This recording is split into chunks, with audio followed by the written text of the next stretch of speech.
Oh, hi, Karen. I think we listened to Karen the other night. Yeah, yeah. Hi, Nico. Hi, Nico. Yeah, I've just put the recording on, so it's being recorded from now on. But we'll wait. We'll just chat a few more minutes just to wait for everyone to come. Yeah, we already have 17 participants and more are expected. Hi, this is Vilas from Bahrain. Hey, Vilas. Good evening. Hi, good morning, good evening, wherever time zone you are. Yeah. How are you happy doing? to be here. Happy to be here. Hello, Ranjeet. Hello, Arik. All fine. Looking forward to this webinar. Good. Me too. Me too. I can feel your energy, people. I can feel you. We have Oliver here. Hey, Oliver. Hi, hello. Hello. Where are you from? Los Angeles, California. Ah, cool. Good. And we have Ali. Hello, Ali. Hey, where are you from, Ali? We're in Austin, Texas. Oh, that's really cool. That's really cool. Have people from all over the world. Okay, great. Yeah, and we have lots of participants. Okay, cool, guys. So I think that we can start actually. So before we start, I just want to tell that this event has been organized by the Weekly Fasting Group. And it's a group of people from all over the world who cultivate this habit of fasting once a week, between 24 and 36 hours. So if you are watching this video and this idea appeals to you and you are not in the group yet, you are welcome to contact me. My name is Arik and I'm the facilitator of the group. You will find my WhatsApp number below the video, and please send me a WhatsApp message with your name and we will happily add you to the group. So the idea is to cultivate this habit of abstaining with food for some time, once a week. It's a small step in the right direction. And when we do it as a habit, week after week after week, it becomes more and more powerful, and it might lead us to prolonged periods without food. So, and tonight we have a very special guest, Ranjeet, and she's from Australia, and she's going to enlighten us on many different important subjects, how to live, how to get nourished by love, for example, how to live happily in general, and many other things, I'm sure. So Ranjeet, over to you. Oh, hey, and what an absolute honor. I hope you're okay with my Australian accent, which is got a slight English twang to it, because I was born in the UK, and but haven't got much of an Indian accent, right? So Ranjeet Kaur is a Punjabi name. Just to give you some background quickly, it's a Punjabi name. So both my parents are from Punjab. And I say Punjab because India is full of 1.3 billion people. And they have more religions, lifestyles of living, more different types of cultures, different dialects in the villages, compared to the whole world just about. It's full of such a mixed culture of things, India is, and it's such an honor to be born from a family of Punjabis and growing up in a Punjabi household, which I was privileged to do. But one of the things I'd love to do is, I know everybody comes here with their minds, and one of the biggest lessons I had in this journey was, we know about letting go of the mind, and we talk about the program mind, and we know these things about the mind and the systems that we come through. And I am a type of soul that wants to talk to your soul. I don't want to talk to your mind, because you all know about fasting already. You already know, you've already studied it, you understand it. Most of your challenges is actually in the action of it. And So I come from probably an expected of maybe an evolved faster now. And I know how much the mind games really play in this.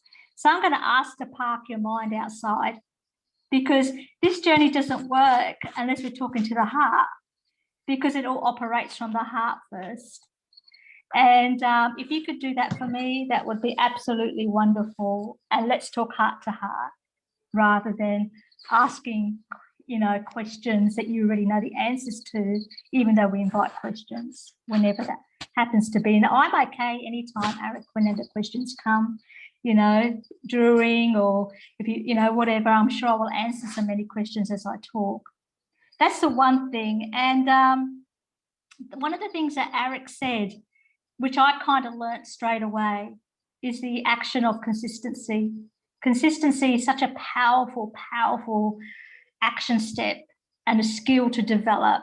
Because if we do want to talk about the mind, if you want to talk about that, it's actually building a strong mind and renewing the mind. And one way we can do it is through habits, okay, and repetitive habits. And if anyone really kind of knows my journey, and hopefully most of you did actually watch the video that Arik put up of a system that I actually utilized for my fasting system. And one of the things I learned was that, okay, yes, we do what Arik says. We do something every week or something every day. And weekly fasting is safe, like if you're doing a 24-hour dry fast, if you're doing a 24-hour water fast, whatever it happens to be for you, for your body adaptation, you need to go with that, and you need to be guided with your heart and soul. So that's very important. And something that I've kind of learned was like, okay, we do the weekly, but we also do what's called a new moon fast, so we can start to set our intentions. Because when we actually activate something within ourselves, like an intention or a vision that we have, I find that because I'm like the stars, I live off the stars. I get fed and nourished from the stars and the moons and planets, nature and everything like that. That's how I'm nourished in love.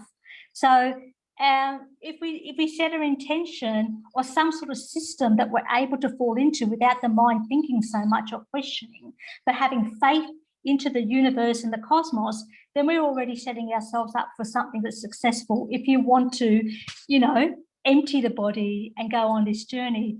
The other thing is full moon fasting that we do, which is 3 days. I've been doing for nearly, I think, over 2 years, every single month, consistently. And I came across that due to the fact that when I first did 3 days of dry, and that's hard dry, as we guys will call it here, we'll agree to that term, which is absolutely having no liquids whatsoever, not bathing or brushing your teeth or anything like that. It's a hard dry, having no moisture coming in. So less from the atmosphere is the only other place that moisture comes in from. I'm going to talk about atmosphere as well. So I literally found out from that process, I actually died to myself and I resurrected in something new within inside of me. And I consistently doing that builds upon that. The other one is season change, because I don't know how I came across season change. Someone mentioned it, and I kind of knew that somehow, for some reason, around season changes, which we're coming up to one very, very soon on the astrological season changes. So the Northern Hemisphere will go through to their spring. Southern Hemisphere will be in autumn. The planets become aligned, and you feel this actual opening that happens inside of yourself around season changes. And season changes, I remember the first one I ever did, which was June 2019. It was a June 2019 season change where I actually did close to a 6-day dry. And it opened up something inside of me that was so magical that I've never experienced before. It's the first time I actually awakened to my light body, my energy body. And sometimes we feel this before we go to sleep, or, like we feel our energy body when we're waking up. But I actually got pushed out of my body and I went into what was called, well, I thought it's my light body, but it's an energy body that you went into. And I felt for the first time I was home, and I actually forgot about this world on earth. It didn't exist to me. I didn't really know anyone. I didn't own anything. So I didn't own my body. I never owned my thoughts. I don't own my emotions, and I definitely don't own my mind. And when I realized that I didn't own anything, that we're just all borrowed here, I kind of knew then that the letting go and the surrendering process became a lot easier. Because we, in this journey, we're always trying to question something. You know, we want to feel safe. You know, we want to feel protected. We want to feel like going on this journey where the mind is saying to us, what the hell are you doing, you crazy person? You know, and when I talk about the mind, I'll talk about little Ranjeet. You know, little Ranjeet would always say to herself, you know, and even you, your little person that you are, will always say to yourself, and maybe if I swear, and I do apologize if I swear, because sometimes I just need your attention. And maybe you go, fucking hell, what the hell am I fucking doing?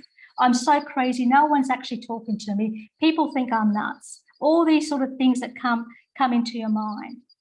But you know what? All those things are not true. And we kind of know that intellectually. But we need to feel it. We need to feel our true essence that's within inside of ourselves. And I didn't know about fasting, really. I didn't even know about the breatharian state.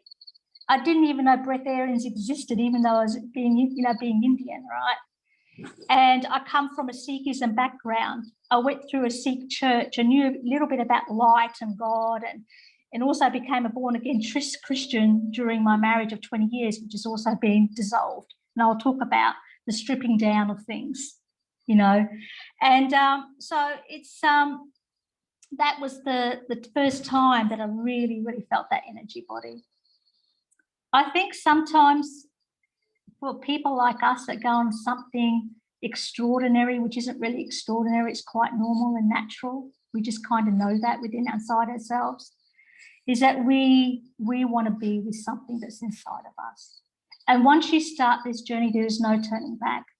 Once you go on the journey of emptying yourself and going into the nothing place, there's no turning back.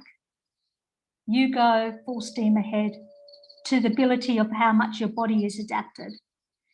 So that was kind of what I kind of did. But let me also tell you, I just hope you guys watch that other interview, because lots of people wanted to know about my pain, misery, and suffering. So when I first started, I did a system which was 108 days of fasting. And I'm so grateful for that system that I chose, because when I saw that system, my soul just said, we're going to teach you how to dry fast. And I said, what's that? Which is not having any food or liquids whatsoever, you know. And because the reason why was before I got there, I did a 21-day water fast journey back in 2018, which is about 3 years ago. And I don't recommend a water fasting, I'm sorry to say. But I did 21 days and I committed it to it. And there was a moment in that journey around day 14 or 15. And the first 10 days were quite fine, you know. I was coping okay. And by the way, I'm a very strong, resilient person, generally. If I want to make a decision on something, I will do it. I did that 21-day water fast and I went, oh my God, there you are. There you are. There's a space of God. You've always been there. There you are. Where have you been? Been here all the time, you know. And I went, I want that. But the water fasting did not suit me, okay, because it played a lot on my body and I knew that it was not right for me. So I said, bugger the water fasting off. And I started to go, okay, where's this? Where is this? I want to feel this. I want to feel this presence again. I want to feel this nowness. I want to feel this purity of love that's inside, the forever, the forever. You know, God, I want to feel you. Where are you? How are you? You know, where have you been? This is my place of home. I know it. I knew it because I knew it when I was a child. And we all know it. Like I remember 2 years old in the Sikh church when they sang the Bible. And I remember as a child how my heart just expanded beyond myself. I wanted to go back to that place. That's the only place I wanted to be. If I ever did anything on social media, and I have a very, very private group, I hope you don't mind sharing, I kept it very private. I keep myself very private because I know as women, we're social connectors, we've got families, we've either got careers and things like that. And so when we do something as a woman, and maybe also as a man as well. But I know I can only speak from perspective of a woman because I'm in a female physical form, and I'm of this generation, which I'm 50 years old. So I'm of a generation where community, family, culture are very important. That this person, Ranjeet, is not just Ranjeet for herself. She is Ranjeet in the expansive nature of the community and culture, her career, and everything that she belongs to. So I didn't want to go out public, even though that many people have asked to brand me and all these sorts of things. I've still said no, because I'm not ready to do that sort of thing. Because I want to say, hey, women, you know, we can do this, we can conquer, and we can live in our soul sovereignty, and we can surrender more and more. Okay. And not only just for us, because we are so expansive in nature, but for everyone. Because when we do one action, we always do an action for the all. It's never just about us, even though we benefit, especially when it is aligned. So that journey of going into a particular system was good. It was the right system for me. I'm not saying it's the right system for everyone. The other reason is because I was ready. You know, I just was coming out of a career of working in government. I worked as a HR practitioner, went into a general manager role, and I've done a lot of charity work myself in the past. We generally are people of service coming into this sort of journey. It's in our hearts already. So in Brisbane, you know, know a lot of people. So I remember before that 21-day water fast, maybe it was probably a year before that, could be, I cried for God. I cried for the one within me.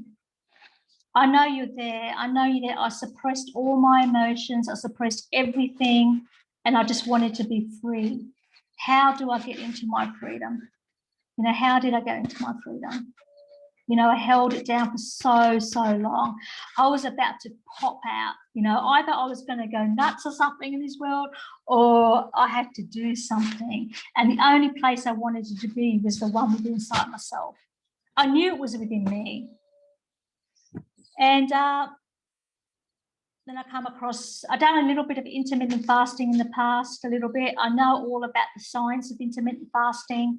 I know about autophagy. I know about what happens with your hormones.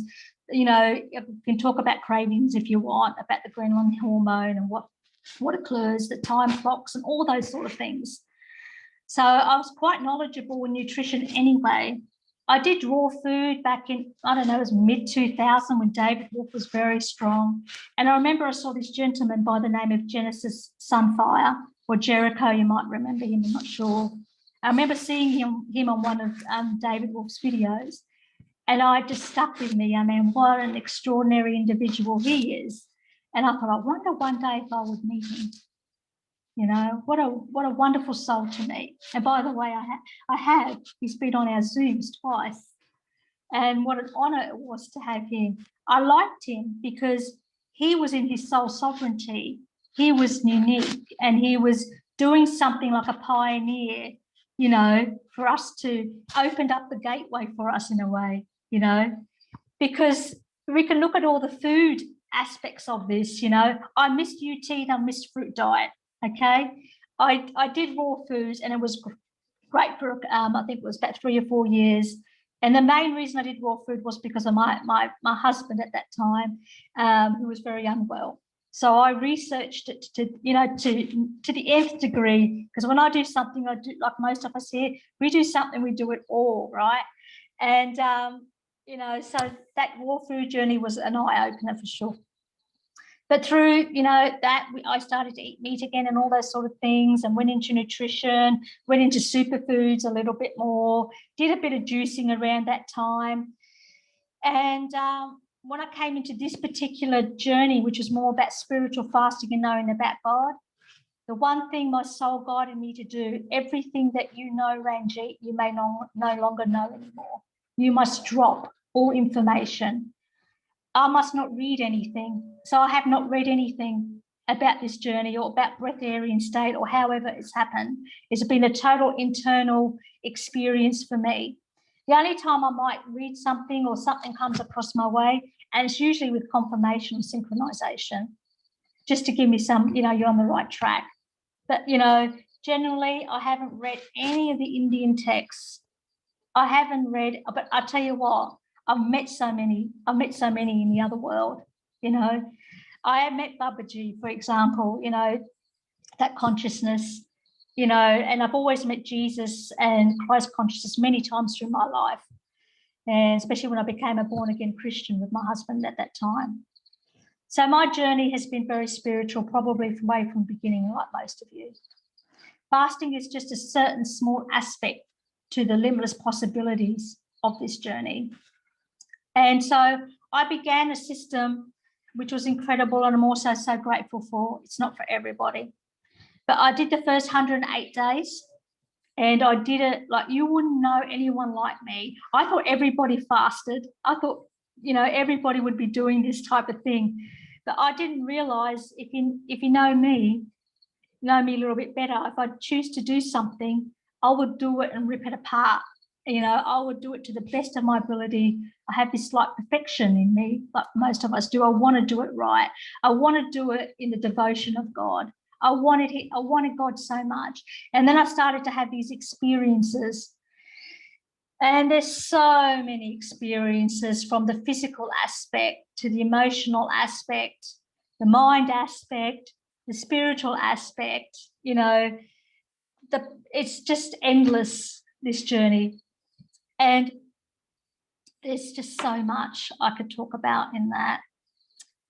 But I'll talk about something about cravings, because I know there's something that most people have a problem with. It's probably the first step to conquer. My experience is very different to everybody else's. So this is my unique experience.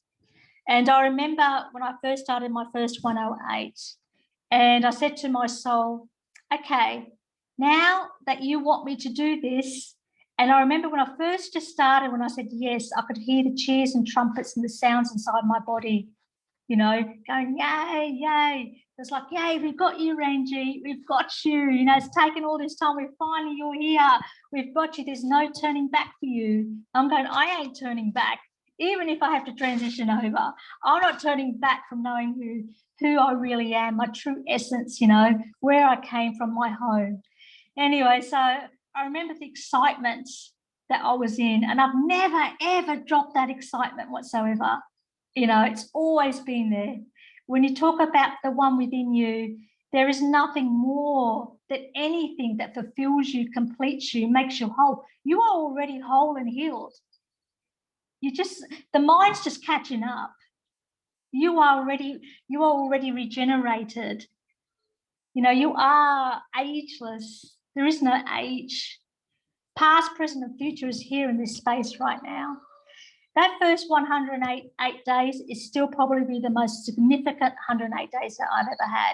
I had a 2-month break, which I went on fruits. And then after that, I did close to another 108 days of fasting.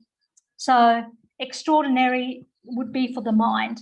But most people probably think I was crazy. And but you know what? If you don't take it from the aspect of the mind, but you take it from the aspect of your heart, your soul, you realize how natural and normal this is. You kind of start to understand how Adam and Eve lived. You understand how beings actually lived on this planet in their light bodies and covered by their light and sound, that you didn't actually really need clothing because you were just all complete with light and sound and just beauty in the divine. So I kind of got all that.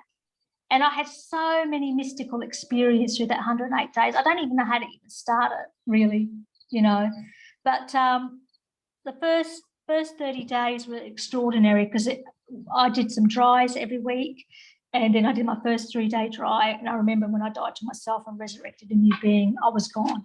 I was literally, that was it. I was taken over by something, a higher energy, a higher. Yeah.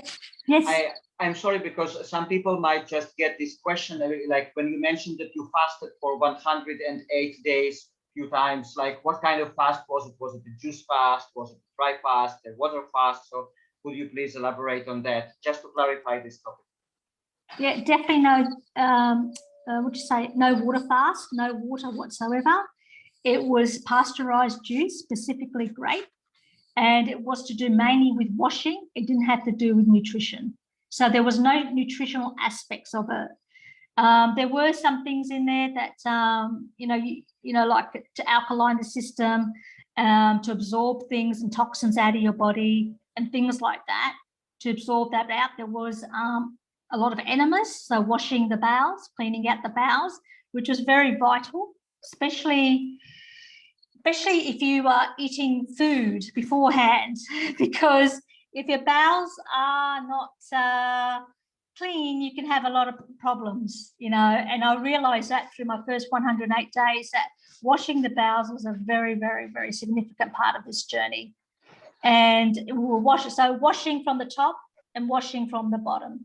And I lost a significant amount of weight. I was about 80, I don't know what is in pounds, but I was 86 kilos and went down to 48 kilos, and I'm up 10 kilos from that now. So I want to talk about weight a little bit later as well. So that was the first 108 days. Yeah. Yeah, Shireen from group is asking, so a master cleanse and then a run answered, yes, she does master fast system as per Gino and Rana. Okay. That's it. Yeah. So I did master fast system. Yeah. Yeah. Beautiful system, beautiful people. Yeah. So I did the 108 days, and they probably will see that on my video that you put up. They could meet Gino and Rana there. Mm-hmm. Yeah. Okay. Thank you very much. So let's continue, please.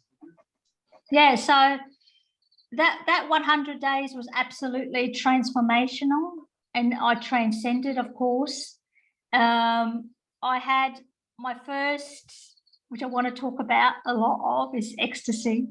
So I had my first, what would you call, like, as people call it, Kundalini experience, and I didn't even know what that was. So I had physical and non-physical orgasm, so body orgasm plus physical, and it was so fast, it blew my mind. I had no idea what it was, and the one thing my soul guided me to do in this journey the most is to surrender.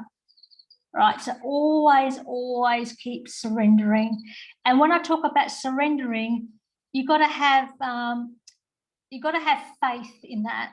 You really got to have a lot of faith, and you got to have a lot of trust in your soul. So it's really building for me that relationship with the soul. And I'm not talking about the mind, because sometimes people think that, they're talking to their higher self, or they're talking to their mind as their soul. That's not it. Soul is something that's on a massive autopilot. It's a flow state. You're not even thinking, it's just kind of happening. You're actually surrendering into something else that's a bigger, greater power than you. Your mind can't catch up with that. Your mind cannot even understand what's even going on. It's just not capable, but you can feel it. And this is when I go into feelings, and I can talk about emotions, and that people want me to talk about emotions, is that trust and faith becomes more important in this journey the deeper that you go, because you start to live in the place of what's called the unknown. So you're living in the place of what's called the uncomfortable zone. So get used to it, because this journey, you never, ever, ever stay still. It's continually unfolding, and my journey is organic unfolding, that I didn't know that I was going to experience all these things. I fully threw myself into the guidance. And one of the things I realized through my first 108, and even the ones after that, was the energies. Like, you can go on this journey, right? And you can go into the fasting journey, but the one thing that nobody can teach you, and nobody can even guide you through except your soul, that's why it's very important to have that relationship with your soul, is the powerful energies that come surging through your body. And your body has to be adapted to take that. Because there's one experience that I had, my body could not take it. It heated up so much that I was lifted up into the other worlds to take the energy. It's very, very powerful. And that's the one thing most people, I find, even you can read it in the books, or you can whatever, It's the one thing that is very, very challenging to really grasp. And that's why surrendering becomes important. You have to keep falling into everything you feel, even the physical pain that you're experiencing when you're fasting. You know, all these questions you might have about the heart, all these questions of feeling energies in your body and you don't know what it is. All these questions of you can actually feel internally your body healing and regenerating itself. Like I've had massive amounts of wound pain in this journey, like excruciating wound pain, like things that you would probably go, oh my God, I need to go to the hospital for or get an emergency or something, you know, but I found that when I trusted my soul and I wanted to be with the one within me so much, I had to surrender and have faith in that. And I'm not saying that everybody's going to go what I'm going to go through. And I'm not saying that everybody has to go through what I did, but I was ready for this. I was ready for this, and more ready than I actually realized. So you go through all sorts of things in this. The one thing I can really guide you on is to surrender and open up your heart, because I find when you open up your heart more, the conflict that's within you tends to get dissolved a lot quicker. You know, there's three ways you can go on this journey. Okay, the way that I choose the most is straight through the heart and dissolves conflict, dissolves emotions, dissolves physical pain very, very quickly. You go into the observed state. The second way is going through the mind, the natural, you know, going through the mind and trying to understand as you go along. I'm not saying that doesn't work, but it is longer. It does take longer to do that. You know, you do certain practices, you might do yoga to try and get into meditative states, you do all sorts of things in order to get you to the place of stillness so you can fast and make it easier for yourself. The third one is doing both, which would probably what most people should be able to do. You need to open up the heart, you really do. And the question that I get is, how do I open up the heart more? How do I expand the heart more? One you can use is complete 100% gratitude. You know, like one of the things I did every morning, and I still do it, except when I'm sleeping on the floor, because I enjoy sleeping on the floor, is when I rise in the morning, as soon as I put my soles on the floor first, I'm on automatic gratitude for my feet and the soles of my feet. That's why consistency becomes important. I'm in 100% gratitude for it. I feel the electrical energy of gratitude flood through my body, and it opens up my heart and expands my heart, and I go into the place of stillness. So I automatically just go into that place of oneness, because I've operated this journey from the place of oneness first rather than duality. But when you come from the place of oneness, everything is love. It doesn't matter what emotion you feel. It doesn't matter what physical ailments you feel. It doesn't matter, because everything gets dissolved by the light and the beauty of love with the one within you. It carries you. It carries all your burdens. You don't have to carry it, and makes this journey a lot more simpler, and I will even say easier. Even though this is a simple journey, it's still tough. But it can be easy, but that's up to you, how you choose to do it. It's up to your choice and how you choose to do that. But you need to be self-guided, you need to have gratitude, and you need to have that relationship with your soul. You will not get away having long-term dries or dry fasting long-term without not having the spiritual aspect in this journey, and to have that deep, I'm going to keep saying that, deep love and relationship with the soul. And a lot of people used to get up me a little bit, even, you know, other spiritual people saying, why do you always keep saying, I love you, I love you? And it's because with me, from a very young age, I've always been in love with love. I've always been a romantic. You know, most people like this in some ways, but big time, you know. And I've always just loved being in love. I've just always had that act of kindness. You know, there's so many stories I can tell you in my past. This has just been something that's inside of me. And inside of most of you, I would say also, it's why you're here. So that thing about me saying I love you, it's unconditional love. It doesn't come from any need or anything like. I don't actually need anyone to say I love me back, but I want you to tell me that you love me. And the reason why is so that the divine one in me, the lighter in me, knows that you love yourself. That you truly love yourself, that you are so worthy, that you are so worthy and you are enough, that you are beautiful, you are a beautiful being on this planet, that you have the ability to serve from a place of no conditions, that it is natural for you, that you have the ability to love. That's why love and faith, trust in the soul and having that heart of gratitude really makes this journey such more simpler for you when you come to fast. I have had not the same questions that most people have had about fasting. I never experienced them. And I'll get back to that cravings question, right? So how I overcame cravings was my first 30 days, right? I knew that I had to live in an observed state. 101 of soul work is you must stay in the observed state. You are the watcher of your life. You are the watcher of your video player, no matter what you're doing in the world. It doesn't matter who you are. If you're working, it doesn't matter, right? You are the watcher of it. You stay in the observed state. And I said to myself, I commanded and demanded, I said, I had soul, I am giving you everything of myself. And I command and demand that you overcome cravings in me. I don't care how you do it. Just guide me to it. I trust you. I surrender to it. Whatever actions you take me, I don't know what it's going to be, you know, because I know when I watched a lot of those videos in Master Fast, I went into the people's being because I didn't read anything, right? So this was all experimental. I went into that and I knew cravings was the first thing. If you overcame that, you could do this. Okay, you could do this. So what the soul guide, okay, started to teach me about realms.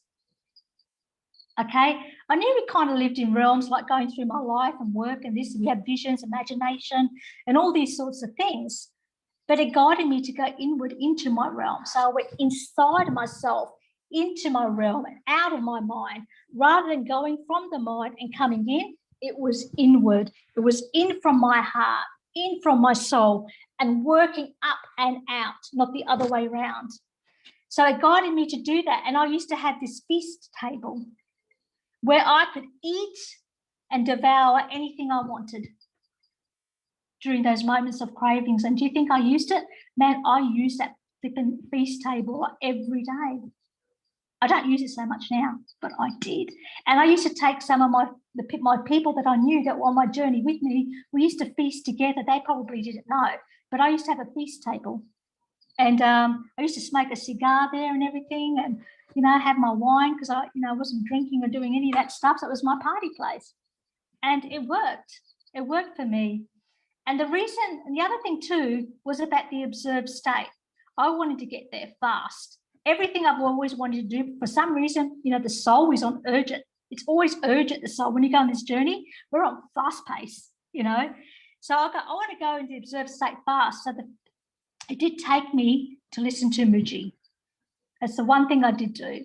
I listened to Muji, and as I do everything and anything, I listened to it for hours, okay?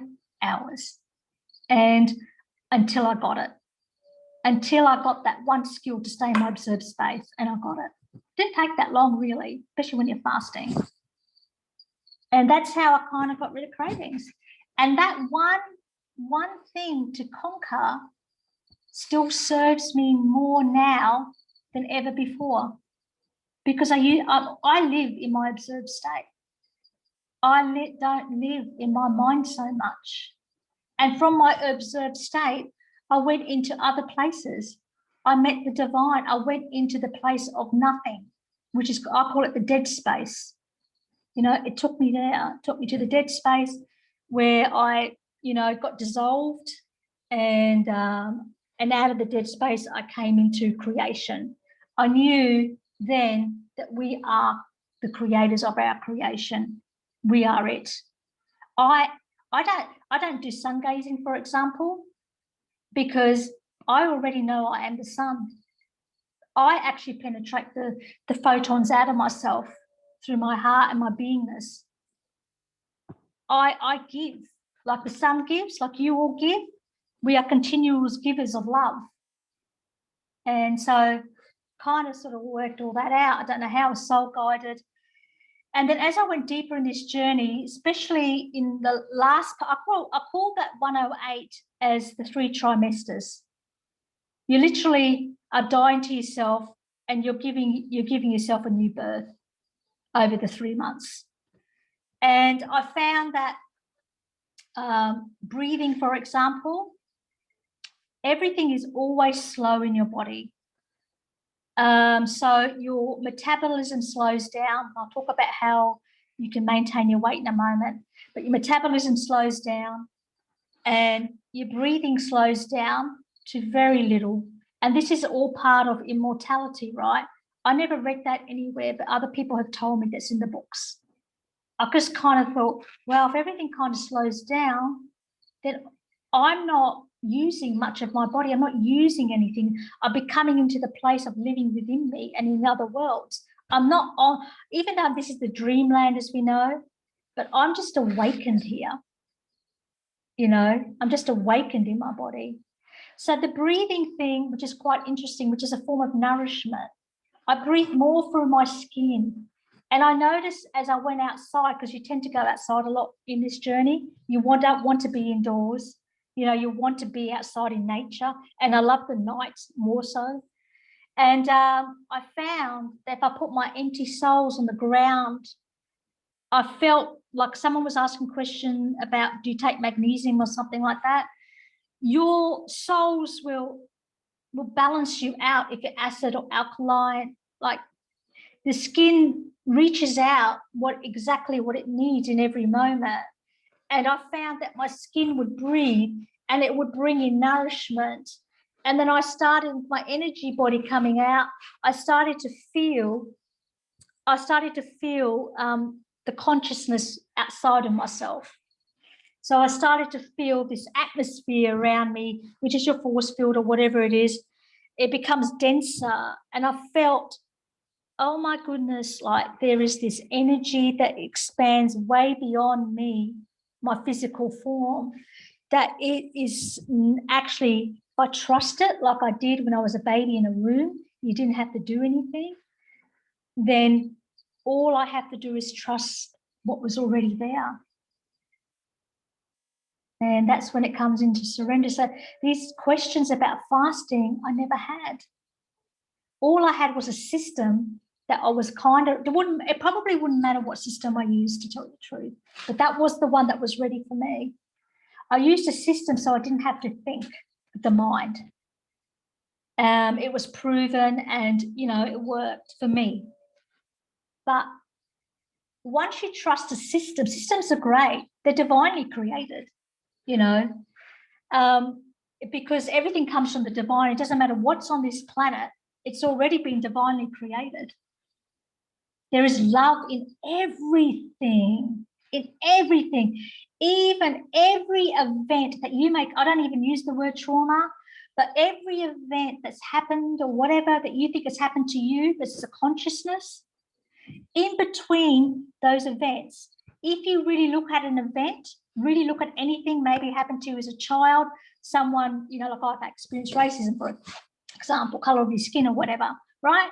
I experienced something and then I go, oh, it's an energy. It's an energy there. I need to, even now, if anything comes up, I still transcend that energy, no matter what it is, because past, present, and future is here right now. So I have the ability to go back into the past and this earth and transcend anything. So you have to forgive and forget, but be in behind all that event that's happened, all these different thoughts and bubbles and energy and whatever, in behind all that, you come to a singular thought. And in behind the thought, there's God in everything. Because that energy or anything that happened to you, or that consciousness came from God anyway. And then I kind of got that, and I thought, oh, so everything that's occurred, if I see God in that, and you forgive and forget and do all those things, and you transcend that energy into love, man, you just, like, you become a powerhouse. It wouldn't matter anything that comes to you in the future or anything that happens. You've already come into a place of the divine. And see, when you can't experience these things, then you have a Kundalini experience, and then you go like to, say, a shop, because I don't eat anything, but I like looking at things, right? So I go, oh, there's a tomato, you know? So I pick up a tomato in my hand. I feel the energy of the tomato. I feel its beingness, right? And I love on the tomato, and I have ecstasy with the tomato. So I feel its presence. I feel, you know, the tree that it might have come off and things like that. And I go into it in a much more deeper level, and I surrender into that more, because it not only does it just nourish you, it's not about vitamins and minerals and all those sorts of things. It's about wisdom. It's about knowledge. It's about love, you know. So that first 108 journey was incredible. Even when I came after it, I could not, you're meant to eat fruit. I couldn't cut a piece of fruit. I couldn't actually get a knife and cut it, because I could feel its soul, you know. And you come into a place where you don't want to hurt anything, you know. And even if you hurt another person, like another soul, even if it's unintentional, you know, it really, like for me, it still does a little bit. Man, you know, that really plays on me, because you don't, even now while I'm talking, I'm releasing, I'm blessing on you at the same time. I'm in my other worlds, you know, I'm focusing on the energies here. You know, there's no way in the world I never ever want to say anything to hurt you. But if any emotions come up for you, even if you're angry at me, you know, I'm really sorry for that. But, you know, it's a good thing, because you can address that. You can go into that, and you can move through it and transcend that. And that was, I know people want to ask me some physical questions. I'm happy to take some if they're there right now, because I'm in a good place to answer some for sure. Ranjeet, hello, hello. Thank you very much for coming. Thank you for having me. Can I ask you about the physical? Let's get it over with, because you don't like talking about it too much anyway, right? No, I don't. But I want to know what you drink right now, what you eat right now. And do you do enemas? Do you do any plasma pudding or grape juice or green smoothies, or are they green juices or smoothies? Thank you. Oh, you're beautiful. And may I say, Erica is someone that's watched my journey way from the beginning. And I remember her. Yeah, from the beginning. Yeah, I remember. Thank you for being there, Erica, because people like you really helped me. You know, you really helped me. Yeah. It's a very hard question for me to answer, because at the moment I'm on a dry fast, and what I've got in my fridge is pasteurized prune juice, and I've got a bottle of pasteurized lime juice and lemon juice, and that's it. So when I break this dry, it looks like I'm going to have prune juice, but I do have greens. I do have greens, and I tried to do pasteurized green juices. It worked for a little while, but then it started to play up with me, because some of them had kale and that in it, and it didn't really work for me. So I found that I do take a powder green. I don't take it every day. It's usually when I have my liquids, I will take it. I have had a little bit of sparkling water with lemon in it after dry. I still have, I drink coconut water a lot.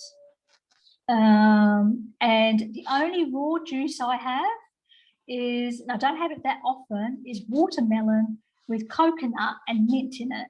That's the only raw juice I have. The rest is all pasteurized. I have had some herbal teas. I do have this ocean mineral thing that I have. which I really like. So I'm not taking that at the moment. And I do have some tinctures, like herbal tinctures that got mushroom or herbs and things in it. On my wet days, I take them. And sometimes if I do need to, if I'm doing a very long dry, I may take some of those herbal tinctures. Now, in regards to enemas, now I think after my third 108, I declined doing a lot of washing the bowels because I don't know why, but I kind of stopped. But with my journey of stripping down, in a year, in 15 months, I'm now in my own place. This is the 6th place I've moved into. And it's very emotional for me because I come from a 20-year marriage. A lot of things happened. And this is a part of the journey when the divine wants you so much and you've got to be ready for certain things. I'm not saying this is going to happen for everyone, right? It was my choice to. So I wanted my soul, I wanted God so much, right? So I went through a place where I had $0, zero, so no money. So I went through a stage where not many people know about this because this journey isn't about me. It's about you. And when I say you, I mean the general consciousness of this planet and the all. Yeah, you got it. So I don't talk about that too much because I wanted it, right, in a way. I wanted to experience nothing. So I was empty on the inside. I was also nothing on the outside, which, I wanted to build from a place of really good soil and foundation. So I'm 50. I want to make sure my next 100 years on is from the place of the divine. 100. I've always wanted it. I've wanted it from a child. I wanted to go, when I was in private school, I wanted my parents to put me in private school. I wanted to be married to God anyway, So that was something that happened and occurred. So with the enemas, it made it a little bit more challenging. I do always preferred having the colonics done because you can get a lot of water up in there and it can take out the gases, the plasma. So it can take out a lot of the emotions that people might experience that come up. So it's not just about because eventually when you're on this journey, you don't have much coming out anymore,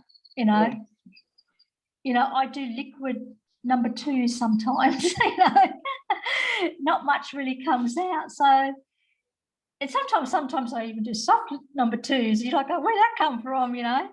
It's really fascinating, this journey.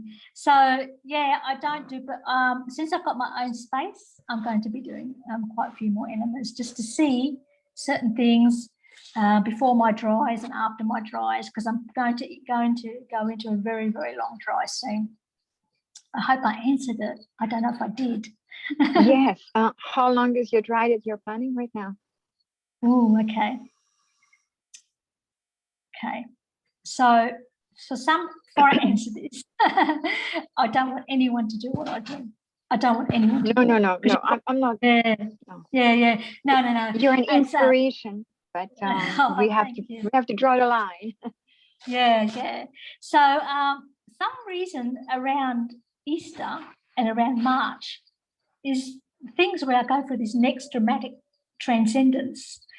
And so my soul has been guiding me for about over a year now to get my body strong. And I've been doing that because, I did a 10K run when I'm on dry and all sorts of things. And my legs are very good and I'm very strong. And so I went, okay, so it is 3 months, right? That my soul's, it's always the trimester, isn't it? So, but in that, I do want to do some washing. So, and I'm thinking either it could be 2 weeks or 18 days and then 3 days that I'll do washing. And I try and work with the numbers of 9, divine 9, because they always seem to work out the best. And when you do really, really long dries, like even if you do a 3-day dry, it's not just 3 days or 72 hours that you're actually drying for. You are drying to the Fibonacci sequence. So you are doing 3 to the power of 3. So when you do 3 days dry, you're actually doing 9 days. And when you do 9 days, you're doing 27. So your body really has to be adapted to handle the power that comes through, the pure consciousness that comes through. And you have to sort of be ready to be in the other realms a bit more, because in the other worlds, because sometimes if your body really burns up, like you don't want to go into some sort of, heat thing, like, so I'm being I'm being guided by my soul here. So if I do need to stop, I will, I will take that action.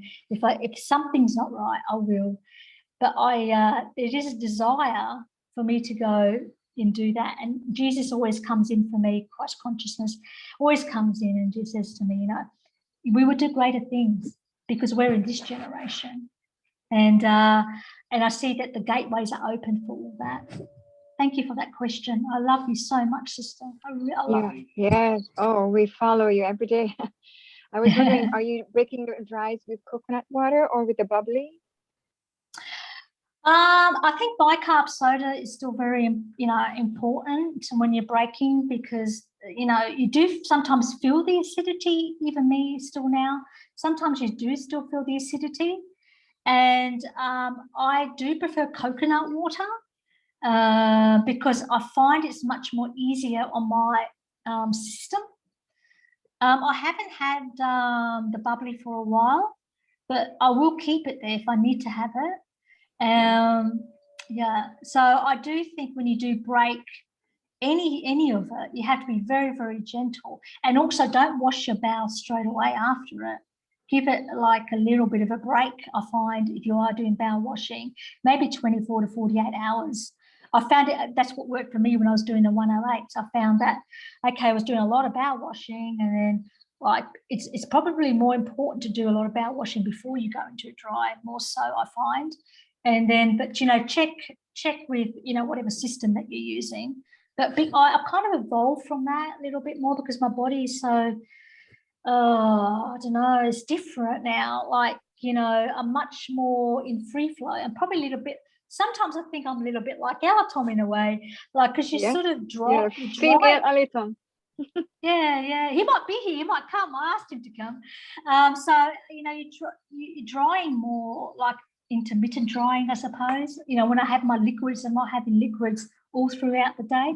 But Aranica, I will say something interesting though, is that even when I had my 50th, right, and I want to say this to people, there's so many people that love you, right, and they want to do things for you and all this sort of stuff, that they put love onto you, and they make food for you, right? And so, what do you do, with your family members makes this beautiful cake, in love for your celebration of 50 years, because my 50 years wasn't just about me, it was my life is for everybody else. So if you get, I say, caught in those types of situations, be kind to yourself, don't always be perfect. You don't have to be perfect, and just recognize that the light of love and the light energy and feeling that place is much more important. I would like to say that now because I wish I did that more during my 108s, and I didn't, and I was very strict with myself. And so just learn to be a little bit more relaxed and stuff like that. If you do get caught, I mean, there's so many things I can go into, like what I do, but I won't, because if my other friends and family, kind of listen to this and realize, okay, oh my gosh, he spat out my food, I didn't know. Yeah. stuff like that. Last question from me, and then I'll let other people ask the questions. What do you do all day? Because you don't work anymore, right? No more big corpse. Yeah. At the moment, I'm trying to clean up my life. So I call it cleaning up. I'm still doing that. It took me a long time to get to my new home. And most of the time I tried to serve in other people, whatever, where I was living, and I walked 3 or 4 hours a day. I danced a lot of dancing. I fell into some deep meditations, like you just like, I don't know what happens, but oh man, like, okay, so ecstasy, okay, so you fall into the unification with the divine, and off you go, like you're gone, like could be 3 or 4 hours, and you go, where'd you go? You don't know where you even went because time is irrelevant. And then you come back and you go, oh, like, what happened there? I think I do a lot of singing, of course, sounds in the divine.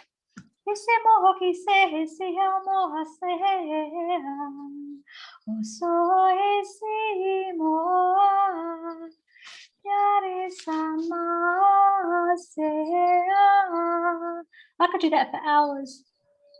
Wow. At night? Yeah. At night, when I'm walking, even when I'm with some people, I might hum it out.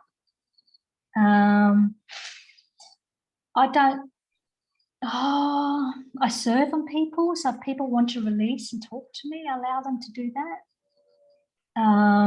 At the moment, because now I'm in my own space, I'm looking to recreate my prosperity and abundance. So I'm looking, putting on the Ranjeet mind, because I still had all those skills and learning from my career. And I am looking into, okay, what do I do? How do I serve bigger and greater by having more resources, So I'm looking at the next phase on, doing that sort of thing as well. But I very much stay in flow. Like, for example, how I got this place that I'm staying in was through walking and meeting someone. And you move differently to the way you were before. You don't strategize as much. You really do kind of flow into it, and you trust more. And your mind is nowhere smarter than the divine or any of that is. I mean, we all know that. The mind has so many different aspects. The mind is, what I call it, is you need to discipline it. It needs to become a disciple. So it serves, and you become the master of it. Not the mind become the master of you. The mind doesn't even want to be the master. The mind just, like, I call it like the 12 disciples. There's 12 different aspects of yourself. Love all of them. Yeah. That was really good questions, Veronica. Thank you so much. Thank you. I'll let other people too have a piece of you. Yeah. Ranjeet, first of all, there were 2 terms here that come from the master fast system that most of the people might be unfamiliar with, bubbly and plasma pudding. So could you please, just in a few words, give us definitions so that people don't have misunderstood words here? Yeah, one thing I have to do is be respectful. And I mean, by being respectful, that is to that system. And I can say what it is. I mean, you can look it up, but I don't want to be disrespectful to the owner of it. So I'm going to say to people that ask me those questions. In a very general terms, in a very general terms, just for people to know what like. Well, the plasma, well, yes. This puts me in a very, you know what I mean? Yeah, okay. Okay, Yeah. anyway, so we might say that those are different substances that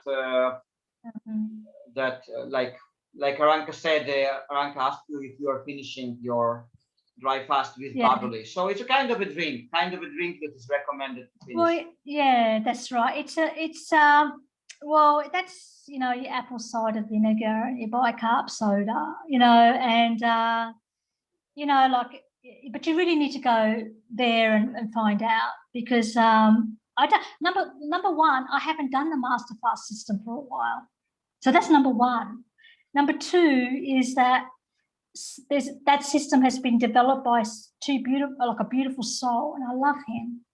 And if it wasn't for that system, I probably would have found another one eventually, but it was the one for me, and many people,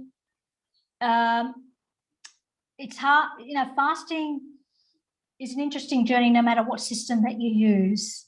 And I don't think you can use little parts of it. I'm a big believer when you do a system, you have to use all of it. I can say this and that, but you need to put it all together, you know, and that's the respect that it deserves. And you either do all of it or So those are just different substances that are used for different procedures within this particular system. And Oliver says here on the chat, those all can be found in Master Fast System protocol, but you have to purchase the protocol. Okay, good. Then also we got a question from Shireen, and she's asking, so are you a liquidarian and never eat solid food? Okay. To answer that question is I'm nothing of all that. Right? I don't believe I classify myself as a liquidarian. I don't classify myself as a vegetarian or any of that. I don't eat solid foods. If you're talking about dense matter foods, my general type of lifestyle right now, if you came with me and hanged out with me, you would not see me eating solid matter or dense matter, more liquid, more liquid, because number one is my body and digestive system is adapted. If I get caught in a situation, and I have been, where I have taken some dense matter, right? It's like very small amount and it hurts. And so I'm not going to put myself in that. My body has adapted and changed so much.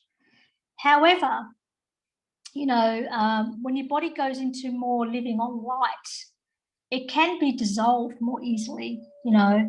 So maybe you can actually take some certain dense matter foods that are much more softer, for example, that you could do.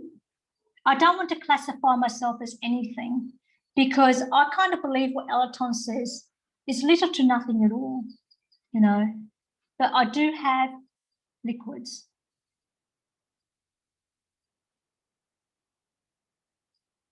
Yeah. Okay, thank you very much. Okay, guys, who else has any questions for Ranjeet? I had a question, Vikram here. I had tried to meditate lying on the floor or in the ground or on the bed. So what I do basically, I try to contract all my body energy to the navel point so that my soul comes out from my body. That's the way I think to see my soul out of the body and see and communicate with higher energy. So am I doing it right? Like, you know, your soul talks to, I feel that the soul talks to you, talks to every individual in their unique way that they can understand the soul. Now that you can read books and stuff, they talk about where the soul is. I find it's actually not more like in your solar plexus, around near your heart. That's where I kind of feel that love and the soul for me. I believe what your experience is coming out of your body is your energy body. And it's the energy body that allows you to sort of, with the guidance of your soul, to kind of be tapped into source, right? So the antenna. For that to happen, I feel that you need to be all aligned, you know, so everything needs to be still and you need to go into more of an alignment with inside of your body in order to be tapped into your energy body. And the mind has to be rested. So the mind has to sit in the background. So your thoughts and things, I mean, I'm assuming that you do meditation, that your thoughts and that are more in the background. So you are more focused on the feeling state rather than in the head. Because as soon as you go into the head, you're going to go into thoughts. And that's going to take you back into your mind. So I feel that you're more being tapped into your energy body. If it's correct or not correct, I don't believe that is an answer. I think you will know within yourself what that really truly is. And the more bliss states that you feel, the more higher states of joy that you feel, the more that you will be in your energy body. Does that help? yeah, thank you. No, my pleasure.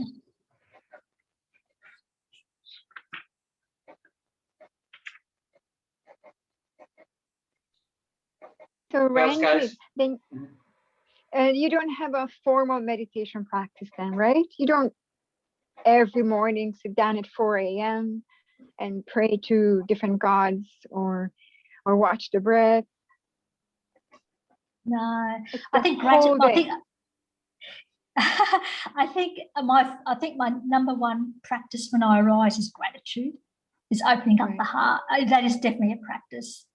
You know, I will not move until I'm in gratitude, because it sets up everything for the day. It sets up this you know, the universe or things to move forward before yourself, and you feel it.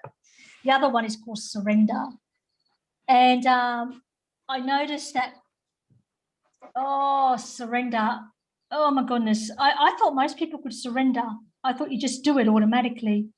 But there is no, I realize there is certainly a skill to it. And I've taught people surrender. I was like thinking, why would you teach people surrender? And I'm teaching people surrender. Like, how do you surrender? I'll go, okay. So when you have a physical pain, right? You go, okay, you love on the physical pain. So that's why you've got to be in gratitude. You've got to be able to have the ability to love on it. But the beauty of the pain is beautiful. Like when we feel those hunger pains, maybe. Okay, that's a good one. Hunger pains. I don't have cravings, but every now and then I do get these hunger pains or something sometimes happens, you know, and I just like, oh, is that what that feels like? Like I just go into gratitude and then I love it. I go, wow. And then I feel the energy of falling myself into that energy. Like I move it and I fall into it and I love it. And I use it to generate my body. Like I kind of move into that. And I find surrendering has really helped me immensely in this journey. It's probably the key, you know, to really trust and surrender into gratitude. So that surrendering is definitely a practice. And then trust, building that trust. So trust is very interesting because I found it easy to have trust in the soul. But when you trust yourself within you, then you start to learn to trust externally. And I find because people are focusing on the external, they're trying to trust external. It doesn't work because how can you, the mind cannot be trusted. So you can't trust another person's mind because they're just in illusions and lies. Every time someone speaks, they're lying. You know, it's a story, it's an illusion. But when you come into trusting yourself, that's a practice within you because you're like going, I'm loving on myself, I'm trusting my soul, I'm building that relationship up again. I know this sounds very repetitive, but I think they are my skill set. And then when I have ecstasy, that's another one I surrender myself more deeper into because that's the energy that you connect with the divine to be unified. So it actually feeds you. So you start to nourish on your own fluids because I have the nectar of God that flows through me. If someone asks me what I use toilet paper for, fluid flow more than anything else. It's just spit it the out? fluid. Well, no, it comes down through your third channel, woman's third channel. The flow of the fluids, the taste of the nectar of God that comes down through your mouth and down your back, and then like it goes somewhere.